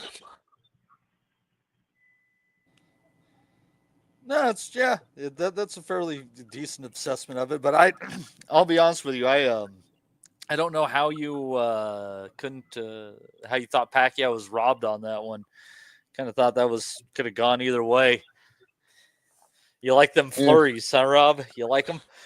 I like Manny. He was back. He was batting 46. He wasn't he was a slow down version of what he used to be. But even that version of him was still giving fucking Barrios kittens. Like, I got to tell you, I think that the draw is perfectly legitimate. I think, no offense, people who scored it wide, like Larry Hazard on the call, I think they have a problem. There's a problem sometimes in boxing where people quit scoring rounds the way they should be scored, and they score them based on a fighter exceeding expectations. yeah, there's a bit of that, isn't there? That's been. Yeah, I get what you're saying. It's that he's doing better than you expected, so we're giving him the round. Yeah. Oh, I can't believe 46-year-old Pacquiao is doing this. You know, like, how many of those punches landing the cleaner landed? shots and dictate. Yeah, I thought he was landing the cleaner. From what I saw, now I've only watched it once, and I couldn't even fuck, to be honest with you, because I don't want to see Manny like this. So, but we won't spend too much time on it. We could be here all night. Like. It was a decent fight. It wasn't a stinker. It was better than fucking anything on the Madison Square Garden, not the Madison Square Garden, the Times Square card. You know, I mean, what does that say? We're a subpar champion who's clearly not as talented as Devin Haney or really anybody else on that card potentially. Yeah, well, maybe Ramirez would be an interesting fight. Well, I got a great quote for you on that Times Square card. I saw someone talking about Haney, and they said Haney stunk out Times Square. There's still a smell of shit in Manhattan from that fight that he had. That's very good. Yeah, that stink is going to stick long, and there's been some terrible things that have happened in Manhattan. We won't get into those though. But yeah, it was. I'm trying to think where else. Oh, so we were still on that card, the Usyk Dubois card. Hate to bring it back to the undercard, but alas, I shall. Gentlemen, let's see here. What else do we have on there? Let's see here. This one was kind of a little surprising fight in the way that it kind of ebbed and flowed a little bit. Ukrainian Daniel Lapin against Lewis Edmondson, majority decision win for Lapin in a fight where he looked like he was clearly separating himself early, and then Edmondson just kind of made it sloppy, and Lapin got really awkward, fell into the ropes, fell over himself, crossed his legs, and it took him a few rounds to get it back together, and he probably clipped a couple of the later ones. But I tell you what, this battle of undefeated, Des, I think Lapin was lucky to get out of there with the W, and just seemed to be just a little bit too awkward of a lanky fighter, and too easy to get him out of position, right? It was an awful fight to watch. Not too keen on either kid. I thought Lapin started well, in control, everything behind his jab. Edmondson, very, very reactive, one of these distance keepers. And then he turned the screw and just sort of threw them wide, long, straight shots. Sort of wide shot, but keeping his arms straight and turning it over last minute. And then there was a little bit of a tangle, and it all got a bit scrappy. And I don't think Lapin was comfortable. Edmondson put his foot down a bit, but was very, very hit and miss. He was. I'm not a big fan of Lewis Edmondson. He's one of these kids that, again, doesn't want to lose a round rather than go and win a round. And he pinched the title off Dan Aziz. He's trying to pinch his way through fights against Lapin. And I've got no sympathy for kids that lose fights when they fight with that sort of style. It was very close, hard to score, scrappy at times, no arguments. But Lewis Edmondson and guys like Lawrence Okolie and these sort of reactive distance keepers, if you're going to be in boxing just not to lose rounds, expect to lose fights, because it's not what we want to watch. Judges don't buy it, and sometimes kids can beat you at your own game, and I think that's what happened yesterday. So no more to be said on that. But I just can't stand this mindset of fighters that don't want to win a round. They just rather not lose it, and I've got no time for that. So they get what they deserve in my book. I think that's a very reasonable summary. It was kind of like I said, ebb and flow fight, sloppy at times, but it kind of ended in. But he proved. But Matt, what really bothers me is Edmondson proved he could get to the kid when he put his foot down. When he took the handbrake off, he could get to him. He let his hands go and landed, and the kid was uncomfortable. But then what did he do? Went back into his reactive shell, and he just stunk the place out. And it's very hard to sympathise with a fighter that loses these majority decisions when you fight with a style like that. You've made your bed, son.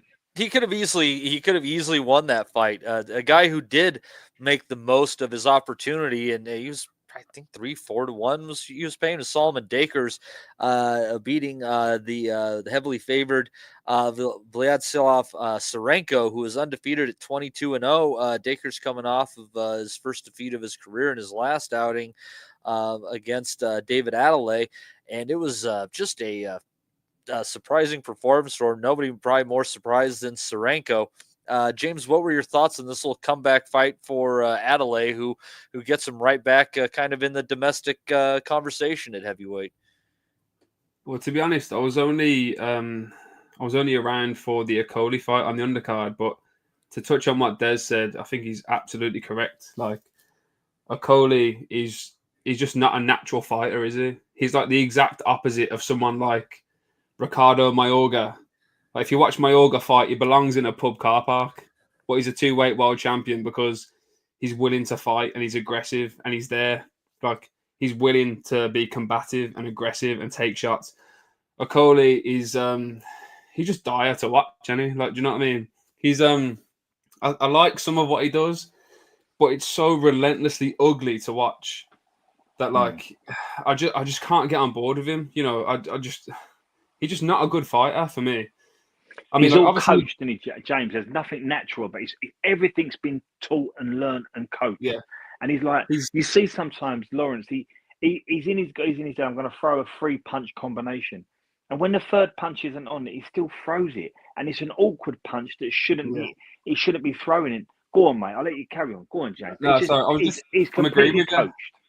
He's like half a second behind where he should be. Now, obviously, he'd beat me up, but my missus would beat me up, so that's not saying anything, really. Do you know what I mean? But, like, as far as professional boxing goes, he's a very difficult man to back because you just know it's either going to be... Like, let's give him his credit. At cruiserweight, light heavyweight, fantastic right hand. If he lands that, he's putting you over, realistically.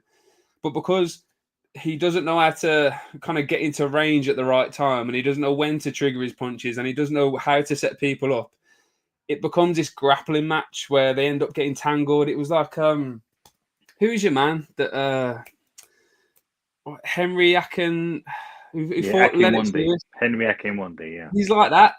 That's pretty much what he's like. You can't back a fighter like that, really. Like, I mean, all the best to him. He's making a good living, but he's not my cup of tea at all. But that's all that I saw from the undercard, really. Lawrence Okolie's worse than Johnny Nelson. Johnny Nelson was awful. If anyone if anyone come to fight Johnny Nelson and eat him back, Johnny Nelson used to go into that retreat mode and flick his arms out and keep it long. It's only when he had the market only when he had the measure of someone, Johnny grew a pair of nuts and started stuck it on him. But Johnny was a back foot fighter that didn't want to engage. Lawrence is worse than Johnny. Where Johnny Nelson did look actually quite impressive is when he fought Carl Thompson. And maybe that's an example of what you're talking of. Maybe just thought, I'm going to bash this geezer. I've just got him measured. Do you know what I mean? But Carl Thompson was all about, I'm going to let you win the first half. I'm going to come and stop you in the second half. He made a career doing that against brilliant fighters. And that referee, I think it was George, was it Francis? I can't remember his first name. Dominic will remember. He stopped that fight prematurely, and Cole Thompson has still never forgiven him for it. It's one of the worst stoppages you've ever seen in a world title fight because everybody knows what Cole Thompson was all about. Yeah, Dom's off the call, I think, now, unfortunately. The Dominator, in and out like a robbery.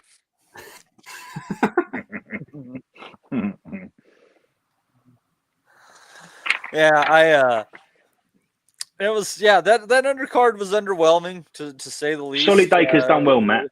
Solid yeah. Dacre's done well. Okay. Solid Dacre's he got spooked by David Adelaide, and he got snuffed in the first round by David Adelaide, and that'd be hard to live with because he's better than that. Right? He's not a puncher, but he's got decent motor skills. He can work hard at a certain pace, and he showed that yesterday. And he beat a good kid, and he beat a favourite kid last night. So well done to Solid Day, because that's what we like to see, stories like that. He come from a terrible loss at domestic level, which a lot of people say, that's my lot, I don't want to go through that again. And he chucked himself in deep water and turned it around. So he's reignited his career momentarily, at least. Solid Dakers, well done. Right on. Well, there you go. And I'd say that was the undercard. And I don't know how much of this card you guys caught, because my God, there was only so much that a person could take in. But our man Justin was there, but he's exhausted. He drove back. He's got to be cooked. I don't know how he even tried to do that. So, but we're going to go over ourselves from Frisco, Texas. Bam Rodriguez getting a 10th round stoppage over Pumalala Kafu. I know I'm saying that wrong. My apologies to everyone from South Africa. I'm a terrible human being. Everybody knew that before then, but it was just added to the pile.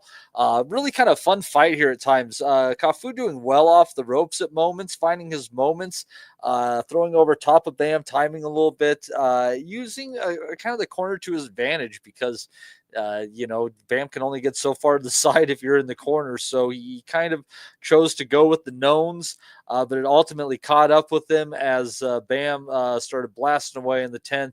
And ultimately, the corner stepped in as the referee was indeterminate on what he wanted to do, as to, ending the fight or not. But it was a good performance by Bam against what I would say was probably a pretty underrated South African fighter in Kafu.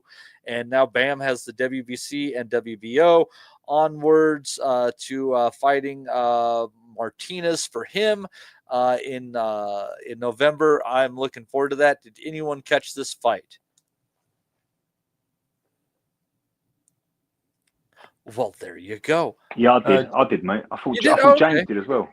Did you? Just the highlights, but happy to chat about it for sure. Sure. Go on, James. Go for it, mate.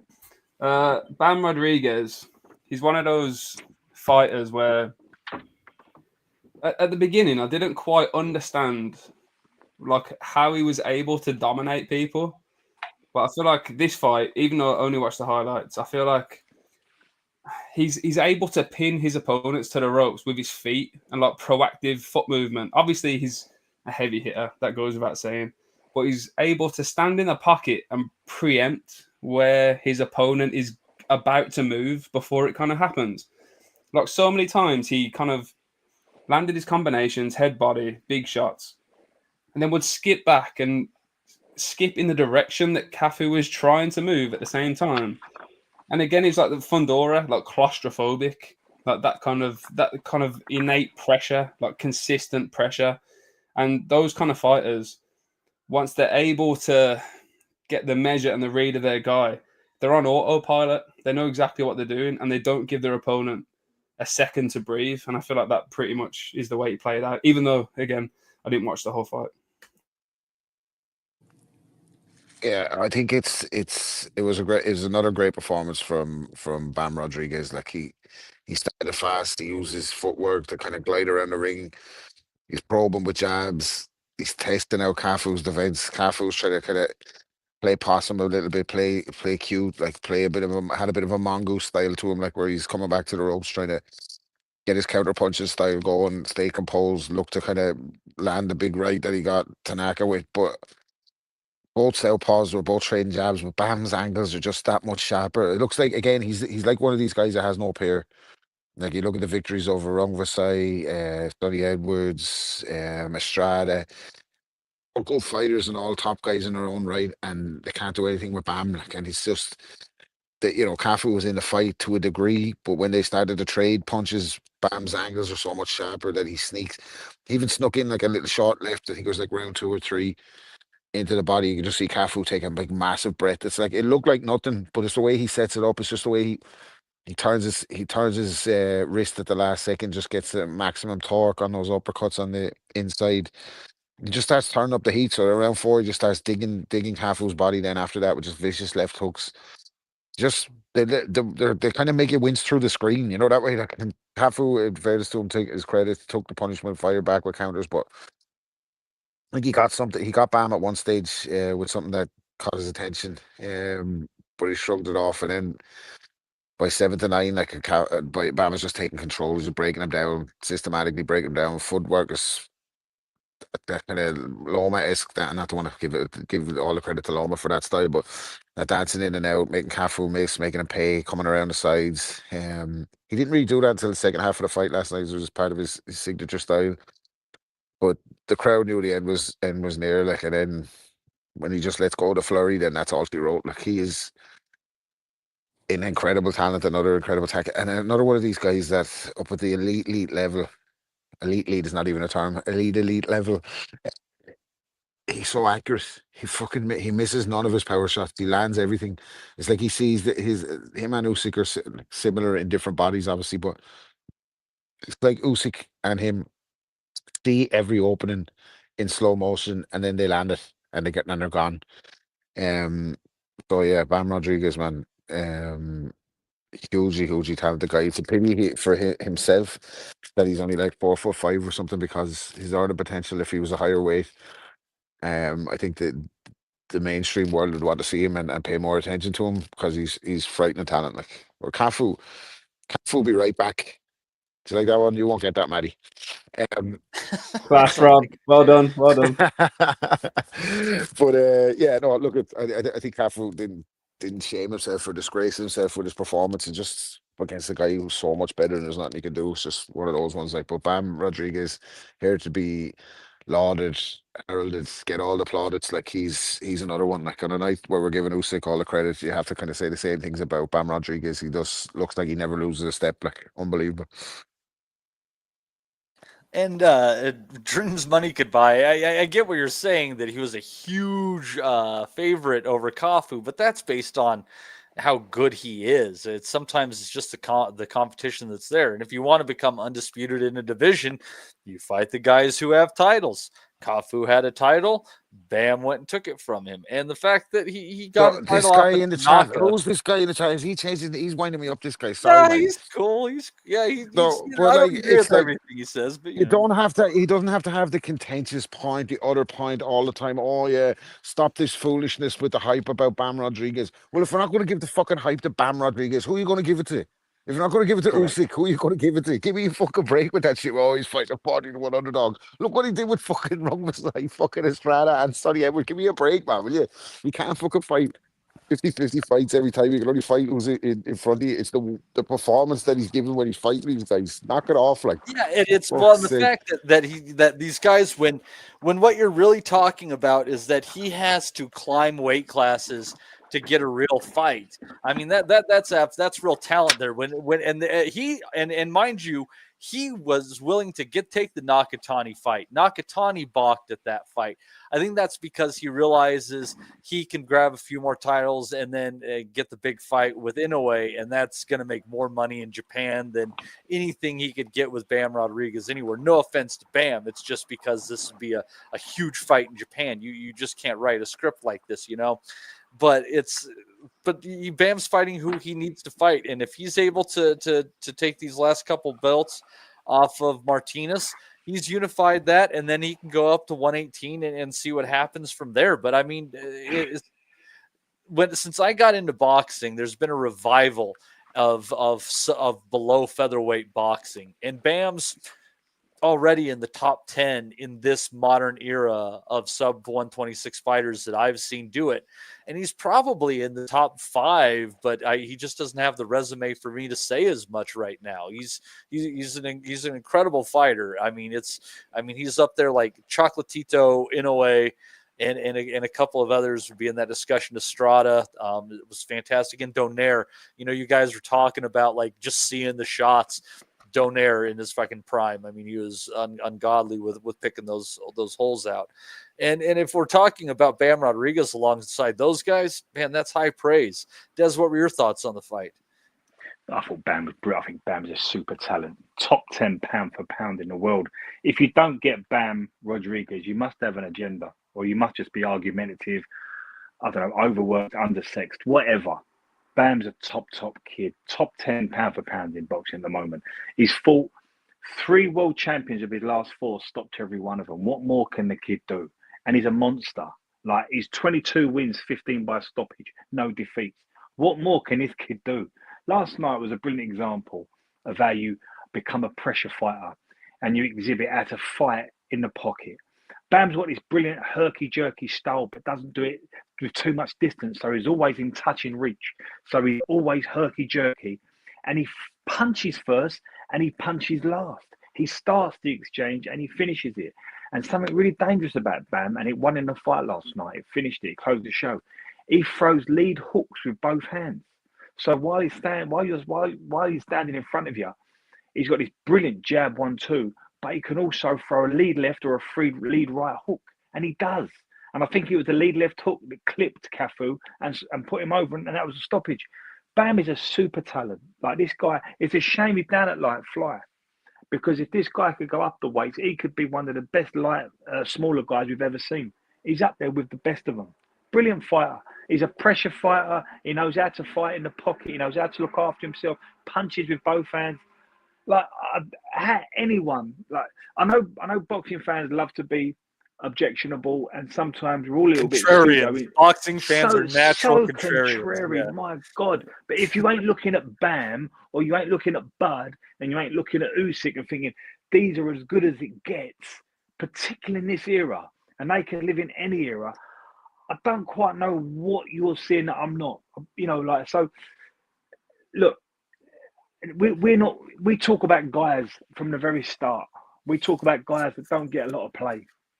We give time of day to kids that are on undercards that Matty will be lifting off names of kids in Japan, on Japanese cards and Mexican cards that don't get on other podcasts. We know our boxing. This kid, Bam Rodriguez, can fight. He's a brilliant talent. And I don't use that word lightly, talent. He's a fantastic fighter. And, what more have you got to do? I've beat 3 world champions in my last 4, and I've stopped every one of them. I can punch with both hands. I'm a hooker. I'm a 1-2 merchant. I've got his herky-jerky style, and I'm a pressure fighter. I know how to look after myself in the pocket. Like, I'm 22-0 with 15 KOs down at light fly. What more has he got to do before people say, "No, he's a real talent down there"? Yeah, and again, like, the problem for him is, like, he's going to have to go up the weights in order to prove that point. And he could pick off some, a few fights, maybe a title from some guys that a little bit lower down the rankings and stuff like that. But the fact that Bam, to prove that he's a super elite and dissuade the naysayers and their opinions, is he'd have to beat Nakatani or Inoue. And like Matty, me, you, Rob and James and all the lads and all the guys and girls in the chat, let's do a quick top 10 pound for pound. You've got Usyk, not in any order. Usyk, Bud, Inoue, you've got to throw Canelo in there. Beterbiev and Bivol, that's 6. Give me another 4. Go on. Give me another 4 better than Rodriguez. Nakatani's in there. For 7. Sure. Yep. 7. Let me. You said Beterbiev and Bivol already. I've said them both in there. Yeah. So we've got 7. Find me 3 more that more deserving of Bam Rodriguez in the top pound for pound of boxing today. Not everything's got to be an argument, Did you say Shakur Stevenson? No, I didn't say Shakur. I don't think Shakur's a better fighter than Bam. Rodriguez. However you cut it, you're scraping the barrel there, aren't you? Whatever you cut, you're scraping the barrel. Bam's in there. We haven't got to disagree on. It doesn't make you more of an expert if you disagree with the obvious. Yeah, I love Bam, but I don't know if I'd rate him above Shakur though. Rob, I'm ringing you up on this one. Pound for pound is the one that I actually checked out on a few years ago, because I used to diligently follow the Rings pound for pound one, and maybe you'd have 1 or 2 disagreements with it. But I think with all the belts and that, it's just it writes itself, doesn't it? But like, there's a saying, you can tell who the top 10 fighters are from watching the fights, whether what order you put them in and all is Yeah, kind of whatever. irrelevant. Forget the order. Because And like James said, Usyk you're beats them all, scraping doesn't the he? So barrel he's after 7, aren't you? You're scraping the yeah, of barrel course. after 7, whatever way you cut it. Like, he's in I there. would agree. Kid's a Shakur's really in there good on fighter. talent level, but Rodriguez is in there. Yeah, we're high on him. Listen, I probably was a little bit harsh on that guy. I have a very abrasive style, as listeners will know over the years. So I don't want that guy thinking I was attacking him personally. I just in boxing, it's not him. His comment is like a microcosm of a lot of boxing heads. Like they'll always go to fight. Oh, he's fighting cab drivers, or he's fighting this guy, or he's fighting in pensioners. You could say that about a lot of guys. Like if you want to pull up AJ's resume, we can do that all day. Like, you know what I mean? But there's guys like Bam when he's fucking beating top level guys, and it's the eye test as well. Like I know what I'm watching, you know that way. So anyway, I don't want to say we're kind of we're getting all hyped up about this. This guy disagreeing with me on Bam Rodriguez, but the ring's top 10 pound for pound is Usyk, Inoue, Crawford, Bivol, Beterbiev, Nakatani, Bam. There's our 7. Then they have Canelo, Kenshiro Taraji, and Shakur. I would have Shakur in there. Taraji maybe is, yeah. But like James said, after outside, but it's a bit of a damning indictment. It's a bit of a damning indictment of the sport. As good as the top pound for pound guys that are there, maybe 5 of them could have fought in any era, maybe 6. It's bad when you're trying to make up ground after 7, isn't it? You're scratching your head like. I think for Bam, is that what works in his favor is the lineage aspect, because obviously he's bashed up Estrada and Rungvisai, and they had their fights with Chocolatito, and he was the man. So right. it works in that way, lineage wise. You know, whether you have him in your top 10 or even your top 15 in his area, in his weight classes, and obviously down at the lower weight classes, there's a lot more scope to jump between. There's like 3-4 pound jumps here and there. It's not like you go in 7 pounds up and down once you get to welterweight and like middleweight, etc. I think That's the criteria. Sometimes I've been of a different weight class on a Friday than I am on a Sunday. Like, you know that way? yeah, there you go. Exactly. So I think if in terms of who's the man down at that weight, I think he's got every right to claim that spot. Especially, but there's some good ones down there. There's some good ones down there. And from super bantamweight all the way down, you've got Collazo, you've got Bam, you've got Inoue, you've got who's the Japanese kid that you're high on, Matty? There's some really good kids down there. Taraji, and they had him. Taraji. And you maybe have your man's making a good point. Actually, I was slaughtered him a minute ago, but maybe Benavidez is probably a better shout for the end of the top 10. Maybe he hasn't done enough yet for pound. Nah, but Benavidez ain't got pound for pound yet, Rob. I think now you're being too kind to him now, Rob. You've got to find balance here, mate. Where do you have Caleb Plant on your pound for pound?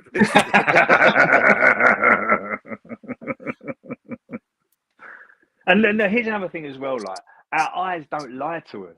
You know what you're looking for. You know what you see. Like, this kid Bam is a real talent. I know he's not beating the guys that perhaps Alexander Usyk isn't beating, but the talent he's showing, the style he does it, the way he performs. 3 world champions in his last 4. One of them's a Hall of Famer. This kid's a talent. He's a fighter. If Bam was to walk away from boxing saying, "I've dominated like Superfly," that's it. You've been the greatest Superfly the world's ever seen. Like, you're a top kid. Top, simple as that. I'll tell you what. I don't want to go too off the rails here, but you mentioned Oscar Collazo, and I'm high on Oscar too. Brilliant fighter. And we all know, obviously, I've talked about Kenshiro Taraji, as much as probably any American who doesn't have Japanese heritage has talked about Kenshiro Taraji, and plenty more than most of them. But I'll tell you what, it might be at 112 pounds, so Collazo might have to jump 2 weight classes. But if he wants a way to put his stamp on the boxing world and prove who he is and what he's about before Taraji's sell-by date, which could come in any fight with his style, okay, any fight, I think that Collazo needs to try to take on Kenshiro Taraji, and I think he could win, and I think that's his real introduction to the world. I like Collazo. I think Collazo's got absolutely everything. He can punch, he can box. He's with a great team. He's got a little bit of swagger. He's got the devil in his eye. I think he's a great fighter, Collazo. I think he's a great addition to that little 4th from Superfly down. And I'm with James. If they could just work it out between them, because there's not a lot of weight to make up or lose. If they could just work it out between them, we could have a super series down there. Yeah, it's one of those things where, at least in the weight classes below featherweight and below, I mean, again, kind of getting in that area, I think there's too many weight classes, and the fact that there are too many spreads the talent out and keeps us from having these just absolute golden eras of battle. Yeah. Like, there's a lot of weight from super bantam down. There's an awful lot of weight. Like I get 105 pounds existing. Like, there are just people who are just like incredibly small, like 5 foot tall guys. What are they going to do? But you know, and Great so bunch of yeah, little lads. yeah, exactly. So like I think if the weight classes were 105, 112, 118, and then you get into 126, I think that is a better way to go about things, in my opinion. Maybe you move it about just a smidge, but it's just too thin. And you're right, because like they can make some amazing fights here, and they've done it from time to time. The fact that you saw Bam, Estrada, Rungvisai, Quadras all basically fighting each other, I mean, that was a great run right there. I mean, we were fully entertained by those guys. Rob, I had a day at the Curragh races years ago, and we all went out and we went to this bar and restaurant where all the jockeys used to go, and I felt like a big American wrestler. You ever hang around with sort of 15 jockeys? You feel amazing. You're king of the world. Talking of the Curragh, I want to just say a huge congratulations to Tipperary, who won the All Ireland hurling final today. What an amazing achievement, and what a fantastic game. And big shout out to Michael on the chat, who puts us in the picture and clues us all up on how it works and what time it starts and the form of both teams. Brilliant it was. I'm in a big GAA house. That's the Gaelic Athletic Association, by the way, for anyone who wants to fucking misconstrue that acronym. My little one plays camogie, which is the female version of hurling. My wife plays camogie, the female version of hurling. My wife's uncle captain Donegal when they won their first All Ireland in the football. So Donegal are in the All Ireland football final next week versus Kerry. It's going to be a big ask. But if anyone's got tickets, we're trying to get in, baby. So if anyone in the chat has the hookup, we're trying to do all the fucking. We're looking everywhere, like. But yeah, congratulations to Tip, man. And there'll be scenes up there tonight. Oh my god! Yeah. Did you watch it? Did you watch it today, Rob? Yeah. Watch the little one has to watch all. She's sport fanatic, like so. Yeah. How big is the stadium they're holding this? How big is the stadium they're holding this? 100,000, I think. Croke Park is where they're talking about pitching Katie Taylor to fight, which I don't think will ever happen, because I actually don't think. You know, maybe she would do the 80 there. But it's like 100,000 seater. Like they rent it out for concerts as well. It's like where Ed Sheeran to play, like, or fucking, you know what I mean? It's like, yeah, it's a big deal. It's a massive stadium. The national massive stadium. The national stadium.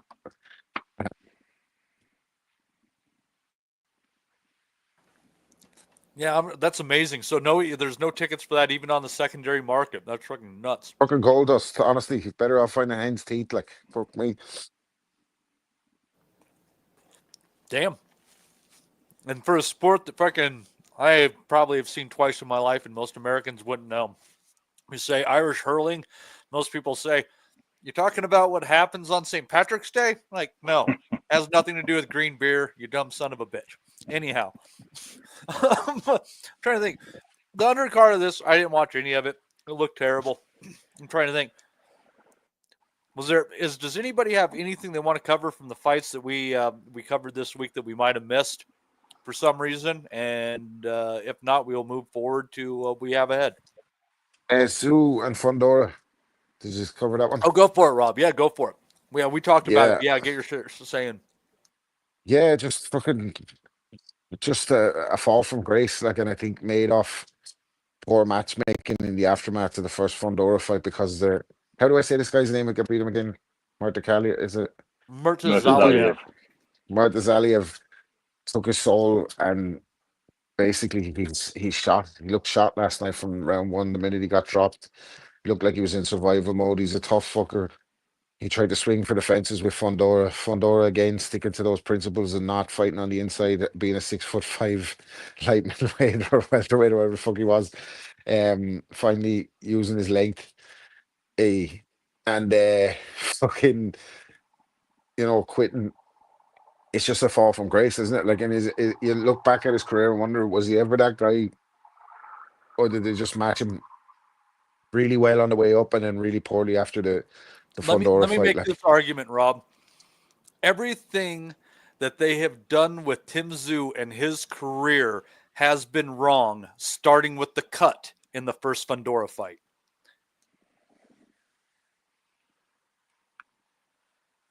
yeah, yep. I agree with that. He got cut early again last night. He just looked like he didn't have it as a top level fighter. Not to take anything away from Fundora, is a handful for anyone. 6'5" southpaw at that weight class. Like, it's unheard of. You probably can't prepare for that. You're not going to get sparring like that. You're not. He's a freak. Like, but even to put him back in there, like after that, the knockout against Zaliev, I just thought bring him back to Australia, let him get a couple of fights under his belt before you bring him over. But I'm not a matchmaker, and we want to see these fights. But I was left pondering: did he ever really have it? Because he didn't look like he was able to adjust or have answers, and that was it looked like he was in panic mode from round one. Like, so, he's missed the fundamentals. He's missed the fundamentals, Rob. He's had it all too easy in Australia, and he's missed the vital fundamentals of having to walk through fire early in his career and he had to move his head and he had to have good feet. He never had that problem. So his feet are stuck and his head don't move, and it's never caught him out. And now he's at a level that's why where I always thought back. Crawford to kill him. I thought, like, why are they making? They're clamoring for this Crawford fight. He's going to kill him. Or Boots Ennis it's probably actually the best. When you look back at it, it's probably the best thing that happened for him that he didn't get to Boots Ennis, because he would have fucking killed him. Terrible, yeah, that's right. But like Rob, you said about matchmaking now. We've spoke about it on this panel before. Things that we don't talk about no more in boxing are the old-fashioned trainers that are your managers and the matchmakers that have seen it all before. And I remember when Michael Watson got beat by James Cook very early, God rest his soul, James. And the people behind Michael said, forget that. Learn from the loss. We'll move on and we won't have to return. Let him move on, fight for European titles, and we'll do other things. The famous story of Terry Lawless when he said to Jim McDonald, let Barry McGuigan go on. Let him have his big fights. Let him have his hard fights. Let him win his world titles, and we'll catch him on the way down. That used to be how boxing promoters, managers, trainers, and matchmakers used to think and talk. Like the prime example of Tim Tszyu, and you could argue the Daniel Dubois and Usyk last night. There don't seem to be a lot of strategic, intelligent matchmaking with the purpose of longevity at play anymore. We just seem to be, let's just make the biggest fight for the most money, and what will be. And I'm with you. I think that Tszyu, the first Fundora one was a mistake, but it was a really hard fight.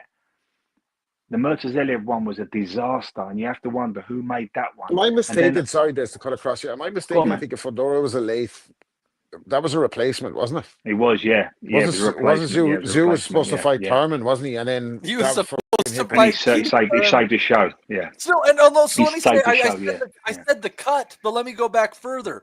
They have done everything wrong with Tim Tszyu's career since 3 weeks before that fight. They said, oh, hey, let's replace the 5'8" welterweight who likes to move a bunch with a 6'5" and hasn't fought, has been up on a fucking Kathmandu.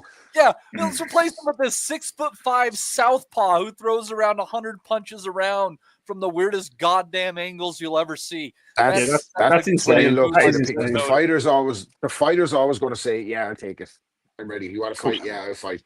Very rarely a fighter, I think, is going to say, I don't want a piece of this. Like, but like my team. But the team, he was on the line for the Paramount deal, wasn't he? They were launching the pay-per-view platform on Paramount, and they were making Tszyu. They had planned to make Tszyu one of their breakout stars. So I suppose the team around him got together and said, like, you better fucking have this fight. Like, we're getting the opportunity of a lifetime here. Like, everybody's going to get paid, aren't they? Like, so yeah. I think from there it just all went wrong, didn't it? Like, but you can see the thinking in matching Tszyu with Thurman, can't you? You can see the thinking there. That, yeah. And when they were trying to do that, and again they went the wrong way. That's why they sent fucking Thurman down there to beat the shit out of Brock Jarvis. But this is what I mean. Like, how do you go from making quite a sensible decision? Obviously, it's a bit risky. Thurman, I know he wasn't he wasn't knocking people out like towards the latter end of his welterweight run, but he's still a pretty slick fighter, pretty heavy hand. And then when that falls out, you go to Fundora. That doesn't make any sense. And then you go to Murtaza Aliev. Like, what's the thinking there? That makes me think. Had I never watched the tape of Murtaza Aliev? Like, yeah, but you know the thing. Do you know the thinking? I think behind that, if I take my mind back. So they've got the Furman fight, which you can understand, and that's good matchmaking. You're going to beat Furman. You're going to get a former world champion on your resume. He fell out of bed, so they brought in Fundora. But at the time they brought in Fundora, he was coming off a big knockout loss to Mendoza. That's true. They fancied it. They fancied it, and it's just where they've got it wrong. Fundora showed up. Good shout, actually. Here's where it gets even more convoluted, because that was a split decision, and people say, well, the cut really affected Tszyu. So they chucked him in against Murtaza Aliev. I'll never understand that one. And then they brought him in with Joseph Spencer, especially with nothing on the line. It's not like Murtaza Aliev could be a Mando or anything. Like it was crazy, Rob. It was crazy. Yeah. So what they should have done, they got the Fundora run wrong. Fundora showed up, because that does happen. You just say, do you know what? Draw a line under this and let's just reroute this a little bit. But they've gone back in with a monster like Murtaza Aliev, and then a fight after the next one, we shouldn't teach him anything. They've gone back in with Fundora, and it's a life and death, up and down. And you think, yeah, if someone, they've had a bit of bad luck and a lot of bad matchmaking.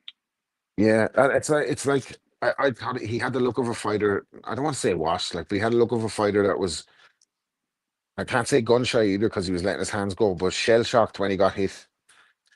It was a perfect counter from Fundora. The first one that dropped him straight one right down the middle, and he just looked when he was on the canvas like, oh fuck, like I'm not getting out of this one, like, you know, that way. And he tried, he huffed and he puffed, but yeah, I think it Rob, probably prolonged the inevitable, didn't it? Like, Rob, back in the day, right? And James, back in the day, Marvin Hagler couldn't beat Vito Antuofermo. Alan Minter goes and beats Vito, then brings him back to London and beats him again. So they brought over Marvin Hagler to fight Alan Minter. They didn't realise it's mental, crazy. But this is the same thing here. Tszyu beats Mendoza. Mendoza clips Fundora.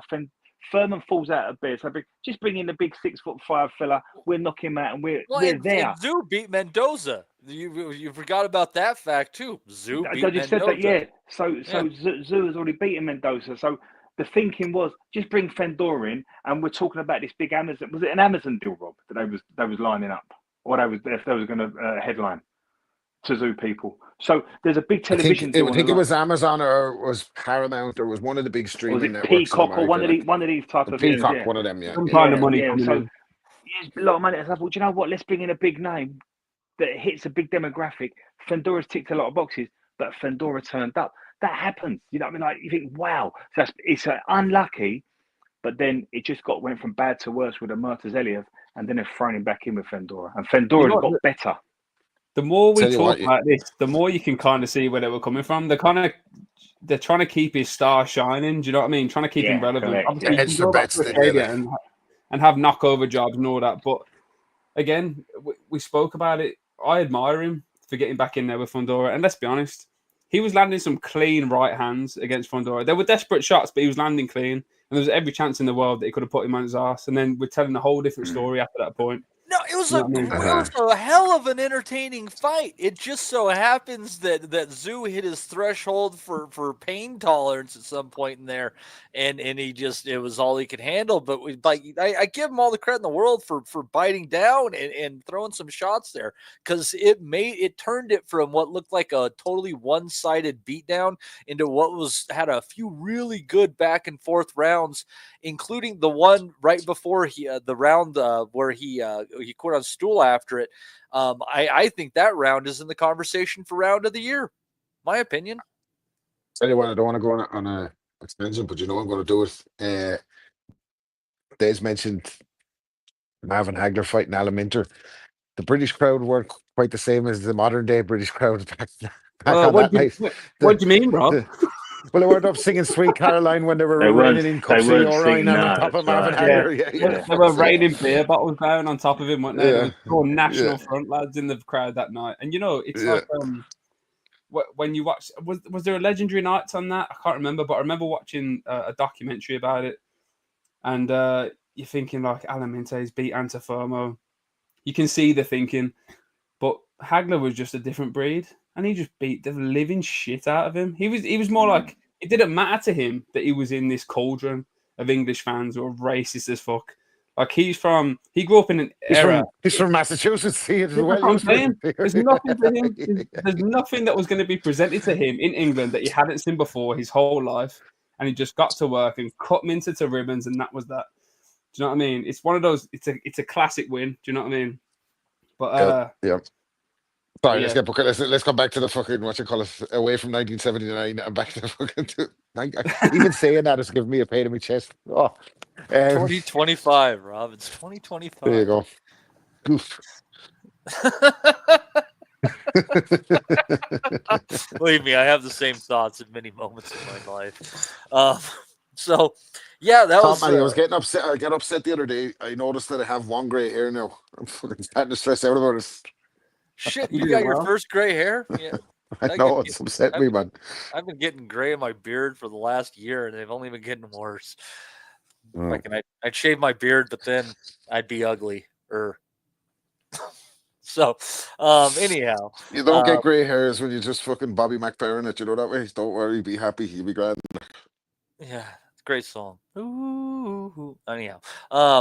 So I think that's all we have, and we're about 2.5 in, so we should probably go to our slight bit of previews there, but it was a fun conversation. Let's see here. Let us go to ye old ESPN boxing schedule, because it's supposed to be on ESPN, so I would think they have what they need. Actually, let's start with what's going on on DAZN. On that same day, on the 26th, from Detroit, Amon Khan's going to be there. If you didn't know that, Rob, I know you're going to be tuning in. This is going to be the highlight of your month, with Clarissa Shields defending her undisputed women's heavyweight championship against Lanny Daniels. You're also going to be able to get more women's action, Rob, with Samantha Worthington and Victoria Patois. I have no idea how the fuck you say that. The vacant WBA women's junior welterweight title, interim title. Lots of words there. Caroline Viret against Lucia Buderza. Sounds Canadian or French Canadian. Let's see here. Women's heavyweights. And that's what's on that one. Are you excited for that? I get excited when I hear names like Lanny Daniels because I feel like I've seen them before, not necessarily fighting. You know that way? That's a very kind of fucking suggestive name there. Lanny Daniels versus Clarissa Shields at heavyweight. Clarissa's gone up to heavyweight most of us in her big giant ass by the looks of it. Like, she doesn't look much of a heavyweight, but she's able to compete up there. I'm sure she'll get the job done. And you know, she's clearly accepting the fact that she's widely regarded as the second best women's fighter of all time. Takes that. Still trying to set up a fight with Layla Ali. I mean, for the love of fucking Christ. Could see it. Layla's back on problems. Could see it. Yeah, her number is like $20 million, and Clarissa says she's come up with 15. So, yep, just trying to keep Smokey off her ass. I'll watch this fight. I'll tell you what, I am a big fan of women's boxing. Everybody knows it. I don't hide it, and but the talent that Shields is going in with is just awful. I imagine she's just looking for new opponents for a resume. She'll probably come down south 7 pounds, fight Shadeja Green, since Green has that Marshall victory under her belt at this point in time, and then maybe make the Franchon Cruz DAZN rematch, especially because Fran Shawn looked god fucking awful in her last fight. She was lucky to win, but there's just not as much talent up there just because there aren't that many women who fill out that size and are athletic. Like the bulk of the real talent in women's boxing, unfortunately, is 147 South. So as good as Shields is, she is unfortunately not among where the best talent in the sport is. Just a fucking fact. Massive achiever, though, Matty. Huge achiever. 2 Olympic incredible gold. fighter. Yeah, Incredible. Undisputed at what, 3 or 4 weights, is it? And her performance of travelling over to the UK to stand Savannah Marshall on her head, as well as all the other stuff she's done. She's a massive achiever, Clarissa Shields. I'm not a fan of women's boxing. I'm not overly a fan of Clarissa Shields particularly, but as an achiever, she's been groundbreaking. If we're going to talk highly about Katie Taylor and what she's done, we have to talk about Clarissa Shields and that brilliant Detroit style she's got from that school of boxing in Detroit. She's done incredibly well. What an achiever. I have a hard time even saying it was Detroit style. When I look at her style and how she goes about her business, she's got a lot of Andre Ward about her. Like really absolutely. Yeah. You know, you're right. There's that that Savannah Marshall win was epic, really, because Savannah Marshall was on a good run there, wasn't it? Really, and you know, you could see the difference between them. And when Savannah Marshall was being built as, you know, a rare female knockout artist, really, she had 3 or 4 on the screen, and you're thinking, God, she's devastating now. And then you see her in there with Clarissa, and you're like, there's another glove on her. Yeah, couldn't touch her.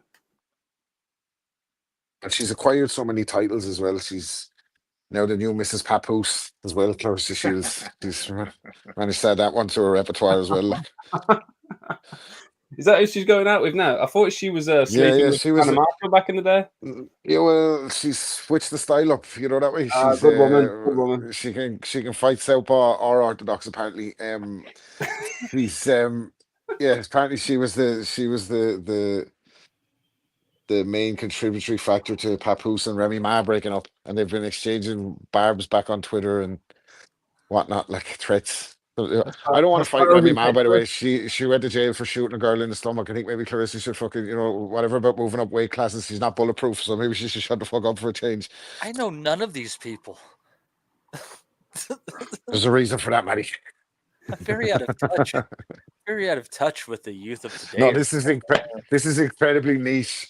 Okay. Rap, this is an incredibly niche rap and boxing crossover. Fucking female Clarissa Shields. Fucking great, the GWOAT and famous Brooklyn mixtape rapper Papoose and his marriage to Remy Ma from the Terror Squad. It's very fucking niche, I have to be honest with you. Her defense is impregnable. Don't worry, man. It's cool. My word. Well, for all that drama and more, God knows what could happen. I guess tune into DAZN on Saturday night and watch all the fun from Detroit. And on what is the last top-ranked broadcast on ESPN, as far as we know it, we're going to have Xander Zayas and Jorge Garcia for the vacant WBO junior middleweight title. Speaking of 154, Garcia was able to get this opportunity by turning what was appeared to be a regular eliminator for Charles Conwell onto its head, beating Conwell soundly. Also on there, you're going to have Shushu Carrington going for his first belt against Mateus Heita over 12 rounds, of course, for the vacant WBC. A lot of vacant here. Going to have Emiliano Vargas over 8 rounds with Alexander Espinoza, the way he fights, doubtfully 8 rounds. Rohan Polanco is going to be in there with Quentin Randall over 10 rounds. Hopefully not. Quentin Randall was half of that terrible fight with Brian Norman before he had his breakout fight. Let's see here. Looks like we're supposed to have Jalaloff on there as well against probably a no-hope Italian in Gianmarco Cardio. That's going to be a 10-rounder. And let's see here. I think Yeah, that's probably the only one's worth it. I guess there's a featherweight fight between Carlos Santana Guerrero, lots of names, against Aaron Alameda, who has given a good handful of fighters a run for their money over the years around those weights. What are your thoughts on this fight or this card in general there, Dez? And maybe some thoughts on the state of boxing, considering that there's not going to be any more boxing on ESPN. Weird. Yeah, it's a shame. This is their last card, and if they're going out on a card like this, I think is very, very understated card. I like Bruce Carrington. He's one of my breakout stars this year with Floyd Schofield. I think he's a terrific talent, Bruce, and I think he's going to win a version of a title. And is it like some sort of international title, or is it an interim title? It's a vacant. Yeah. I don't know, man. Fucking. Is it WBC, Matt? Matty, is it WBC? Oh, yeah, that one's WBC. Zayas is WBO. I can see where he's going. I don't know much about Garcia Perez. It's a hard one to call. Both evenly matched fighters and both active fighters, both on a good run. So I'm going to bow to your knowledge on Zayas and Perez. But I like Bruce Carrington. I think he's a terrific talent. And I think he comes through that one. I think he's going to be a real big star next year. I think 2025 is going to be the year where he builds, and 26 will be the year where he really comes out and he's a big name in boxing. Not much to know about the undercard. Jalalov's on the undercard. He'll knock over Cardillo, I would have thought, who can't punch, and Jalalov, who can really punch. Has he got 2 gold medals now in the Olympics, Jalalov? Has he got 2? I don't know about that one. I'm not as up on the amateur stuff as others. He might have. I think he won a gold, turned pro, then the president of his country said, here's a few million quid, come and do it again, and he'd done it again. So weird. I think. But yeah, I mean, not much to speak about. It's a shame. It's a shame that ESPN are leaving boxing. I don't know where they're going to go. I mean, Damo's put a question up in the chat, and it looks to me like everything is going to DAZN, and DAZN's going to be the boxing channel, as amongst other things it does. Yeah, not much more to say on it, really, mate. I'll tell you, it's tough to say with Carrington's opponent. He's a Namibian fighter. He's never fought anyone with a losing record. He's fought some guys who were 0-1, 1-0-2, 1-1-1. Oh no, he had one on there, 3-7-1, but everyone else. But he doesn't have any like names on there of anyone to speak of. It's like he's just. Has he travelled, Matty? Has he travelled? Let's see here. This fight, his most recent fight was in Namibia for the WBO Africa Feather. The other one, it's all Namibia. Same, yeah. It doesn't look like it. I mean, there's some unknowns there. I'm just glad that they have him down as Mateus Haita instead of his full name, Mateus Nitongwe Ingehidimbuwasha Haita. So yeah, Mateus Haita, much easier. Thank you.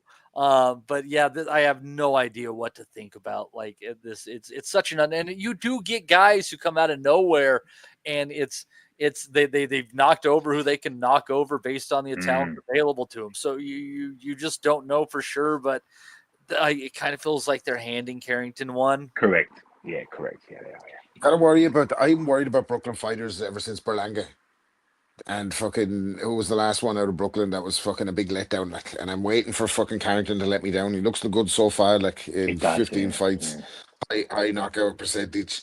He has speed, good he has talker. power. Seems like he has boxing IQ. Yeah, exactly. We couldn't get out of that being from Brooklyn. Like, good talker. The Vivas one, he showed he's kind of ready for the big stage. And this height is a mystery man with a decent record. You know, you just don't know. Is it going to be a case of another Brooklyn hype job like with Tszyu when we see him move up the levels, because he's fought well at a level and he looks the biz, but when it gets put on him, what way is he going to respond? The Zayas one is interesting for me because he's a good fighter, Puerto Rican again, going to bring a big fan base. They're looking to get him to a title that day with this, but the fact that he's fighting for a title against this Jorge Garcia Perez at light middle. And I fucking couldn't pick this guy out of a lineup, I don't think. It kind of says where the... Well, it was supposed to be Conwell, but he went and beat Conwell. Oh, that's the guy to beat Chaz Coleman. Right. Okay, gotcha. But still, I don't know. It used to be a bit of a glamour division and going off on one. Zayas, top ranks, Golden Boy. Mm, Garcia is probably not a slouch. Like, maybe is there upset potential here on both of these main fights? Like, potential, like, as Garcia got the spoil the party vibe? I don't know. Like, but I like Carrington. I'm high enough on him for what I've seen of him, but I do think there's a big chance of him getting caught out. Big chance of him getting caught out. We'll just wait and see. Not in this particular fight, I'm saying down the line. There's a lot to like about Carrington, but there's something missing, and I don't know what it is. Right, that's what I mean. It hasn't fully convinced me. He looks okay. The eye test is saying, yeah, he's doing everything right. He talks, he's punching a little bit. He's got speed. But So something you can just see, like, you close your eyes and see someone fucking after laying him out as well, can't you? Like, so right now you can make 15-1 on Haita if you want to put any money on him. And Garcia is paying just a smidge less than 3-1. I bet you some cracker if we throw money on that, and then we came in next week, it was after happening, we'd be like, fucking, what you call it, the greatest, we like the Nostradamus of the underground boxing scene. Like, we told you about Matthias Haita, no one had listened. We told you. Yeah, don't underestimate those Namibians. You do so at your own peril. Rob, I mean, I hope everything goes well for you. I mean, you could, I guess, you could pray to the ghost of George Harrison, throw on a winter jacket, and grab you a black keyboard player, and don't let me down. Do the whole thing, but kind of like doing a rain dance. But I wish you that's fucking 2 songs you've had tonight. Now you're gonna fucking not go for the hat trick, okay? I'll find a reference. You just fucking wait. Who do you think you are, Frankie Valli, or some kind of big shot? God damn, dude. I used to be able to fucking hit those Frankie Valli notes. I used to be able to. God damn it. I'm going to have to think about that for the end of the show. But anyways, what do we got? That's any thoughts on that card there, James? It's a little bit lackluster. And I mean, again, just a bummer to see, like, I can't remember what the last card on HBO boxing was off the top of my head, but it again was, I think it was one of those just out with a whimper cards, which this one, at least on paper, it really looks like. Well, that's probably the most interesting aspect of this to me. Like, the card itself is fine. Wouldn't really get me out of bed. But the last time a big channel that I gave a shit about stepped out of boxing was HBO. That was like 2018, 2019, something like that. And I remember that's when they were pushing Munguia to step in with Golovkin, and I think they were just trying to make stuff happen at the end. But, I think once they decide to pull their resources out of a certain area, you're not really going to get the best quality card, are you? They're not going to piss 30 million quid up the wall to give us a send-off as boxing fans. They're already looking at different things. So I think No, it's like telling somebody that they have fucking a month left at the job and expecting them to perform well. Yeah. No, they're going to fucking phone it in. Look, the boxing landscape has been shifting for a long time now. And, it's always going to be, like, Riyadh season's been going on forever. The money's coming from another place. So that's obviously going to shift where we get our content from. But obviously we have memories associated with ESPN and, again, HBO, Showtime, etc. But as long as we get the fights, it's not too much of a bad thing, and the fighters keep getting paid. It's all arbitrary, really, I would say. As our man Damo put in there, and this has been sitting in the comments for a while, said, interesting point of conversation, just been sent something that highlights our potential. There are principally no future shows for any of the following promoters: Matchroom, Boxer, Top Rank, and PBC. Fucking crazy. Yeah, but that doesn't really matter, does it? Like, it doesn't matter what banner it happens under, what advertisements come on between rounds. As long as fighters are fighting, I couldn't give 2 fucks about who's paying them, really, as long as they're getting paid. Well, I think do you feel any kind of connection to that kind of thing? Or? I think it's a greater point is that what you're broadly looking at is the total monopolization of boxing at this point that has kind of happened just like so slowly that nobody realized it. Kind of like the frog in the slowly warming water. They'll hang there until they're boiling. I kind of think that's what happened. Boxing has essentially become monopolized in 2025. That's interesting though, because like top level competitors, they're commanding higher purses than ever. So if there's no kind of downside to that, not to say that there isn't a downside to it, but if the top fighters are earning more than they've ever made, is this not a good thing? Or I think what they're running into the facing the music on this one when Turkey said that they're getting rid of pay-per-views starting in November. I think there's been a mass fallout in DAZN subscribers, maybe pay-per-view performance, just like being like, how do you guys do like 3 pay-per-views within 10 days of each other? This is insanity. And there's just a big fallout, and I mean, they have very, very deep pockets, but I think at the end of the day, you're going to see them ultimately monopolize the sport. And if you kind of hear the stories of what's going on behind the scenes and the way that Turkey uses fighters for his own amusement and shit, you're going to see only a very few fighters getting good purses, and purses for other fighters drop dramatically, which I argue needs to happen, but it should. The fact that he came out and said that about Tszyu was not. I didn't like that vibe at all. Up. That was fucked up. I thought that was wait. What are you talking about? So Turkey came out and tweeted last night and said after the Tszyu fight, I told everybody Tszyu didn't deserve to be on Riyadh season. And I'm just thought that was a bit like I'm Dana White, I own the company vibes. Do you know that way? Like, yeah, he does sound like that. Like when Tszyu had nothing to do with him, that way, like in his come up or whatever, he didn't have any input in Tszyu's career. He's put on a fight. The guy's got beaten. Whatever you say about Tszyu, his ability wise, you can't question his head and his fucking balls for going back in there with Fundora. So getting beaten like that for having him to come out and say something like that, and you might have heard me laughing there. I didn't realize I was on mute. I didn't realize I was on mute. I just saw a tweet by Turkey come up in my fucking timeline. I don't follow him, but on Twitter where it like post suggested. I gotta start calling it X. Fuck off, Elon. It says, I want to see Usyk versus Otama. This is the fight, says Turkey Al-Sheikh, and shout out Brian King.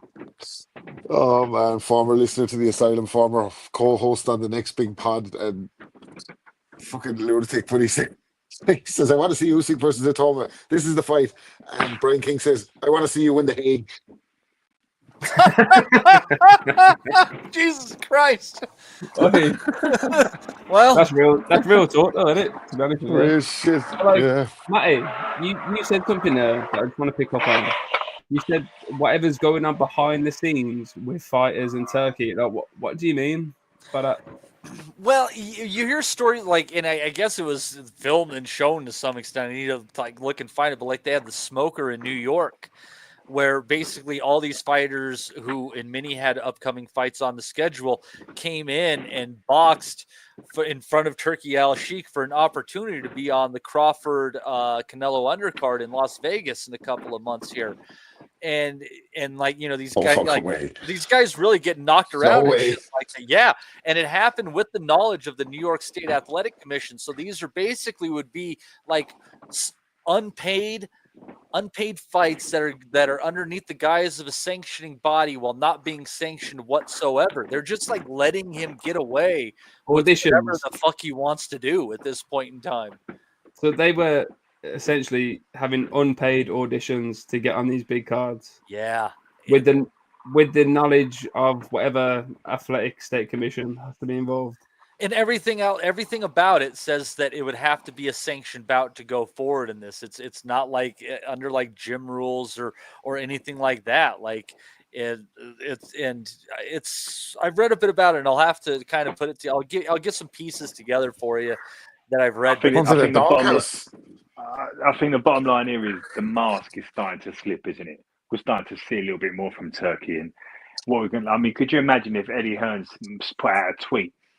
No, we would have flamed him up. We would have been fucking setting him on fire on here on the Friday night. Could you imagine? Burning effigies of Eddie Hearn, we would have been. Yeah.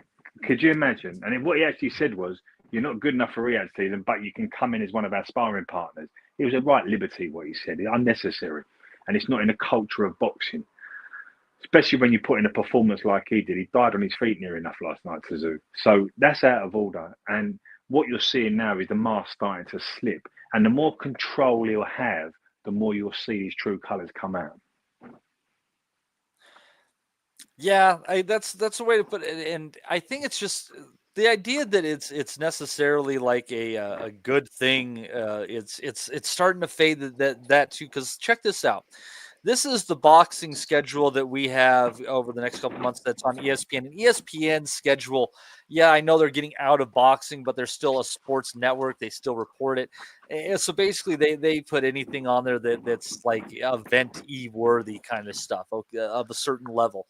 So we got the stuff we talked about. Next weekend, there's going to be a card from Chicago with Oscar Duarte and Kenneth Sims Jr. Nothing the next week listed. On the 15th, on UFC Fight Pass, you're going to have a women's bantamweight title fight over 12 rounds, interestingly enough. And then, just a couple of prospects moving on up kind of thing. And then you're going to have the day after that is Nick Ball and Sam Goodman card that's been kind of moving around. And that's Moises Atoma and Dillian White on there as well. They did want that pay-per-view. Maybe that's changing. The week after that, you have Yankiel Rivera Figueroa and Angelino Cordova over 12 rounds, and Jermaine Ortiz versus Steve Claggett. What an odd fight. And that's August 23rd. And not often Ortiz is made up with the Claggetts, I don't think. I'm telling you. And I'm telling you, man, but that's August 23rd, and then there's nothing until September 13th with Alvarez and Crawford and whatever's on there. And then after that, and then there's nothing on after that, the schedule after that, until the November 22nd card. That's we're in semi-retirement, is what you're saying. Man, I don't know why. Like, I think they're all I could tell you is that I think they're realizing that something is broken, and they're going to try somehow, some way to fix it. But I don't think they get it. Like, if they don't find an outlet for the average person to watch some of these fights, you're effectively losing your advertisement for when they move up or for bigger fights that are happening around the way to talk about. If I'm in the office with these people, and I don't think I'd ever get that chance because I think they'd end up cutting off my fingers in a fucking black site. But if I ever got the chance, I'd be telling them what I would do with something like this is you have these free television providers, that people have on their apps, be it, Tubi, Pluto. I don't know what you guys have in the UK and that, but what they need to do is strike a deal with some of these people. And instead of saying that this is part of our amazing package for $25 a month or whatever the fuck they're charging over there for, which is substantially less usually, they need to put those fights on these fucking free to someone up in a body bag, by the way. Sorry. Yeah. Rob, I'm so glad you've addressed that because I was thinking, who is undoing their zip right now? I've got to say, I'm packing my kit bag for tomorrow morning, and that's what you heard. If you were a priest, that's super legit. Totally different.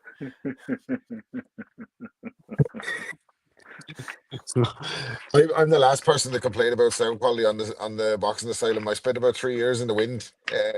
At one stage, the fucking listeners were packing up every week. I kind of appreciate it. Like, every once in a while, you'd be outside in the garden and you hear some birds or something. Be like, wow, how peaceful does that sound over there? What a wonderful time, Rob. Almost like it's the only peace I have being on the Asylum. But anyhow, the next few months of boxing, they look very, very strange as far as things go. Like I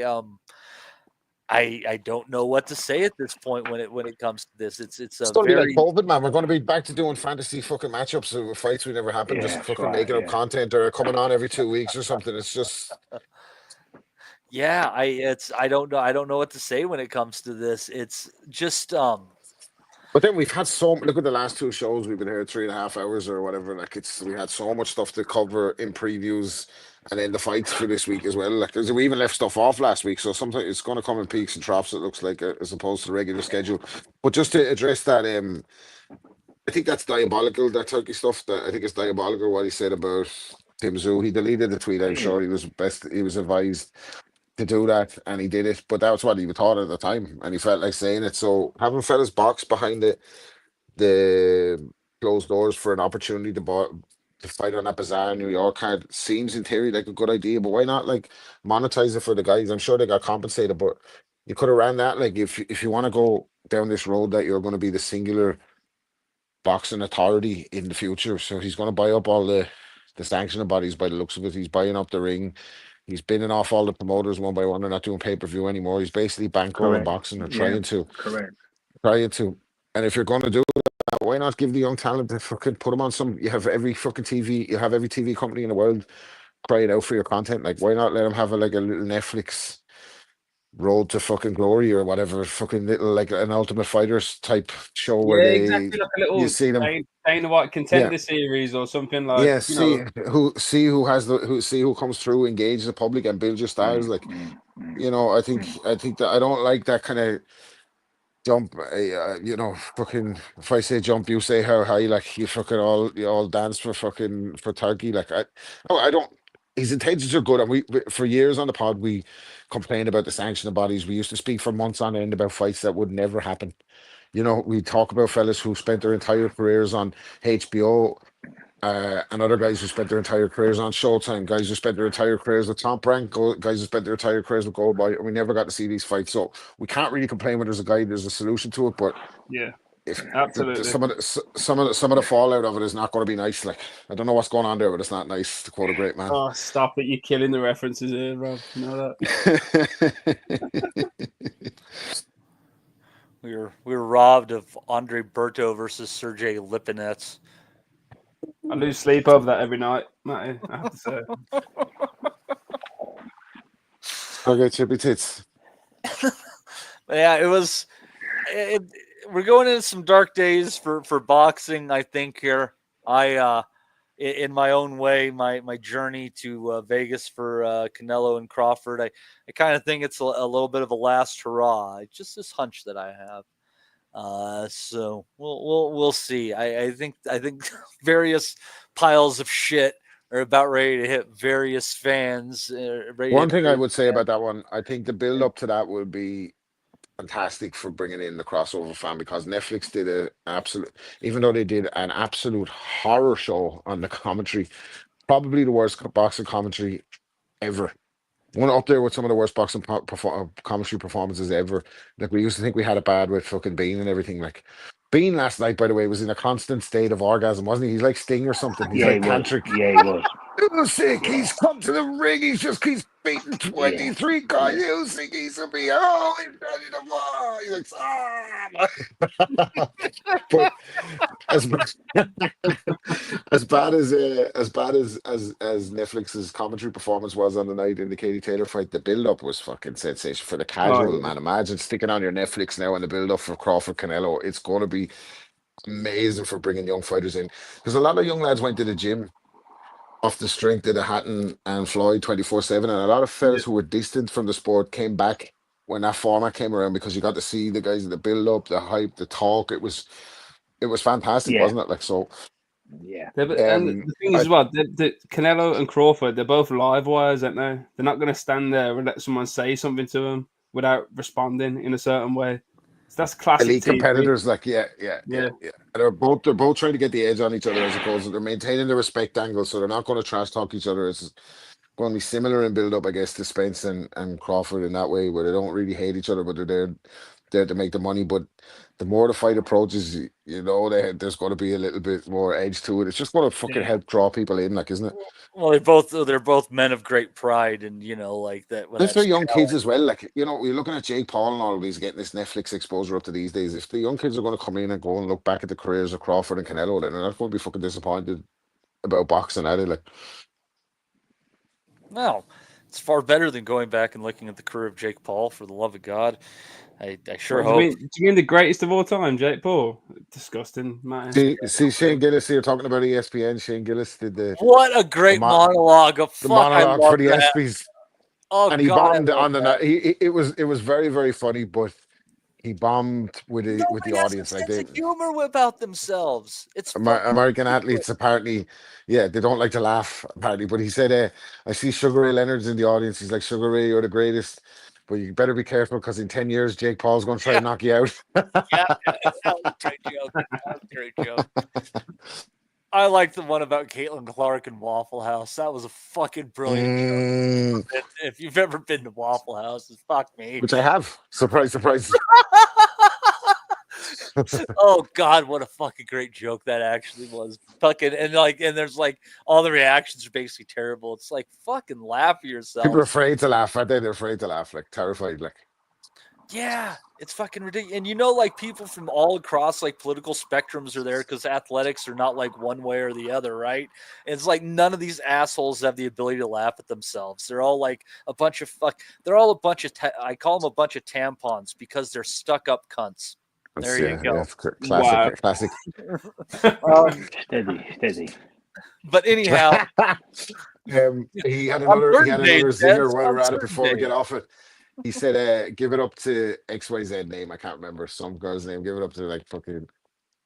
He's a 4-time WNBA All-Star." And everyone was like, "Yeah!" And he was like, "I'm just joking. That's my wife's friend. I knew none of you knew a real WNBA player."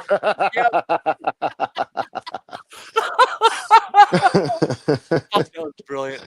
I just can't compete with that, unfortunately. But you know, at this rate, if he keeps getting reactions like that, Shane's going to find himself with our kind of viewing numbers. But anyhow, or at least we can always sleep sound in the knowledge that at least we have Ricky Gravel still. You know that way. As bad as it gets, we still got Ricky, like, don't we? Yeah. Speaking of Ricky, before I could get out of here, we want to thank him for dropping a $5 in there as well and saying nothing at all. A man of few words is Ricky Gravel, just throwing around his money like a rich man trying to get out of a legal settlement. And then Tony Bacon throwing $1.99 in there and welcoming Oliver, who joined up with the Nutters group just the other day. So welcome, Oliver.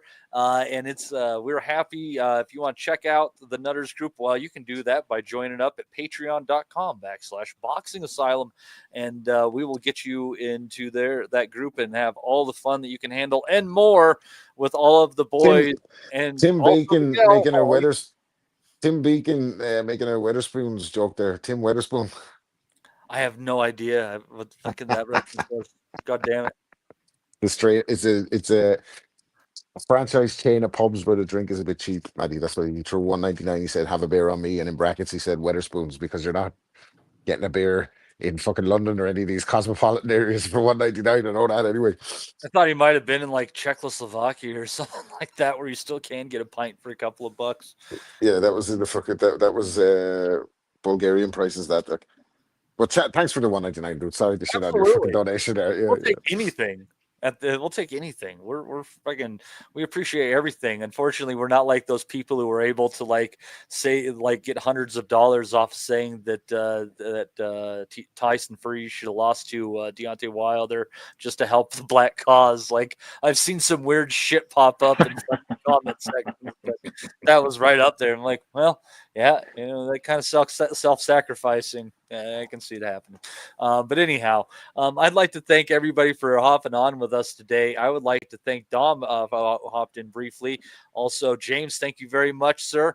And I know you're not going to be able to be around much, but congratulations for all the joys that are heading your way, sir. Thank you, man. Thank you. Yeah, I think I will have more. By the way, yeah, so while we're at it, I don't know where the fuck they got you out of, but I'm glad you're here, man. You're a funny bastard, and you know your shit. Like, so, thank you very much, man. I'm you're find little pockets of time to come on because, you know, I listen every week regardless, and I'm glad to be involved in what's going on, even though sometimes I don't get to catch everything that I should catch. I love coming on here and talking boxing with you all. So yeah, thank you very much, man. Absolutely. No worries, dog. The folks love having you. Any chance you have to hop on, you're more than welcome. So yeah, but also Rob obviously with us today, and Dez. Justin will be back next week, and maybe we'll talk about his experience in Texas, which can always be an interesting. I want to hear about these older Mexican women, because Salma Hayek's 56. Like, so what does he mean by that? I want to fucking dig more into this subject when he gets back. Like, yeah, they kind of run the gamut. That doesn't really say a lot. We'll see. I want pictures. Des, thank you for being on here as well. I know that you're bouncing around here, there, and everywhere, and still taking the time to join us. And we'll be back with you guys next week. And then I think we might take the week off after that and condense a couple into one. I'll take off one during the summer here and there. Of course, I gotta every once in a while live a life. Maybe go see an opera. Never know. Do something cultural or some shit like that, and get away.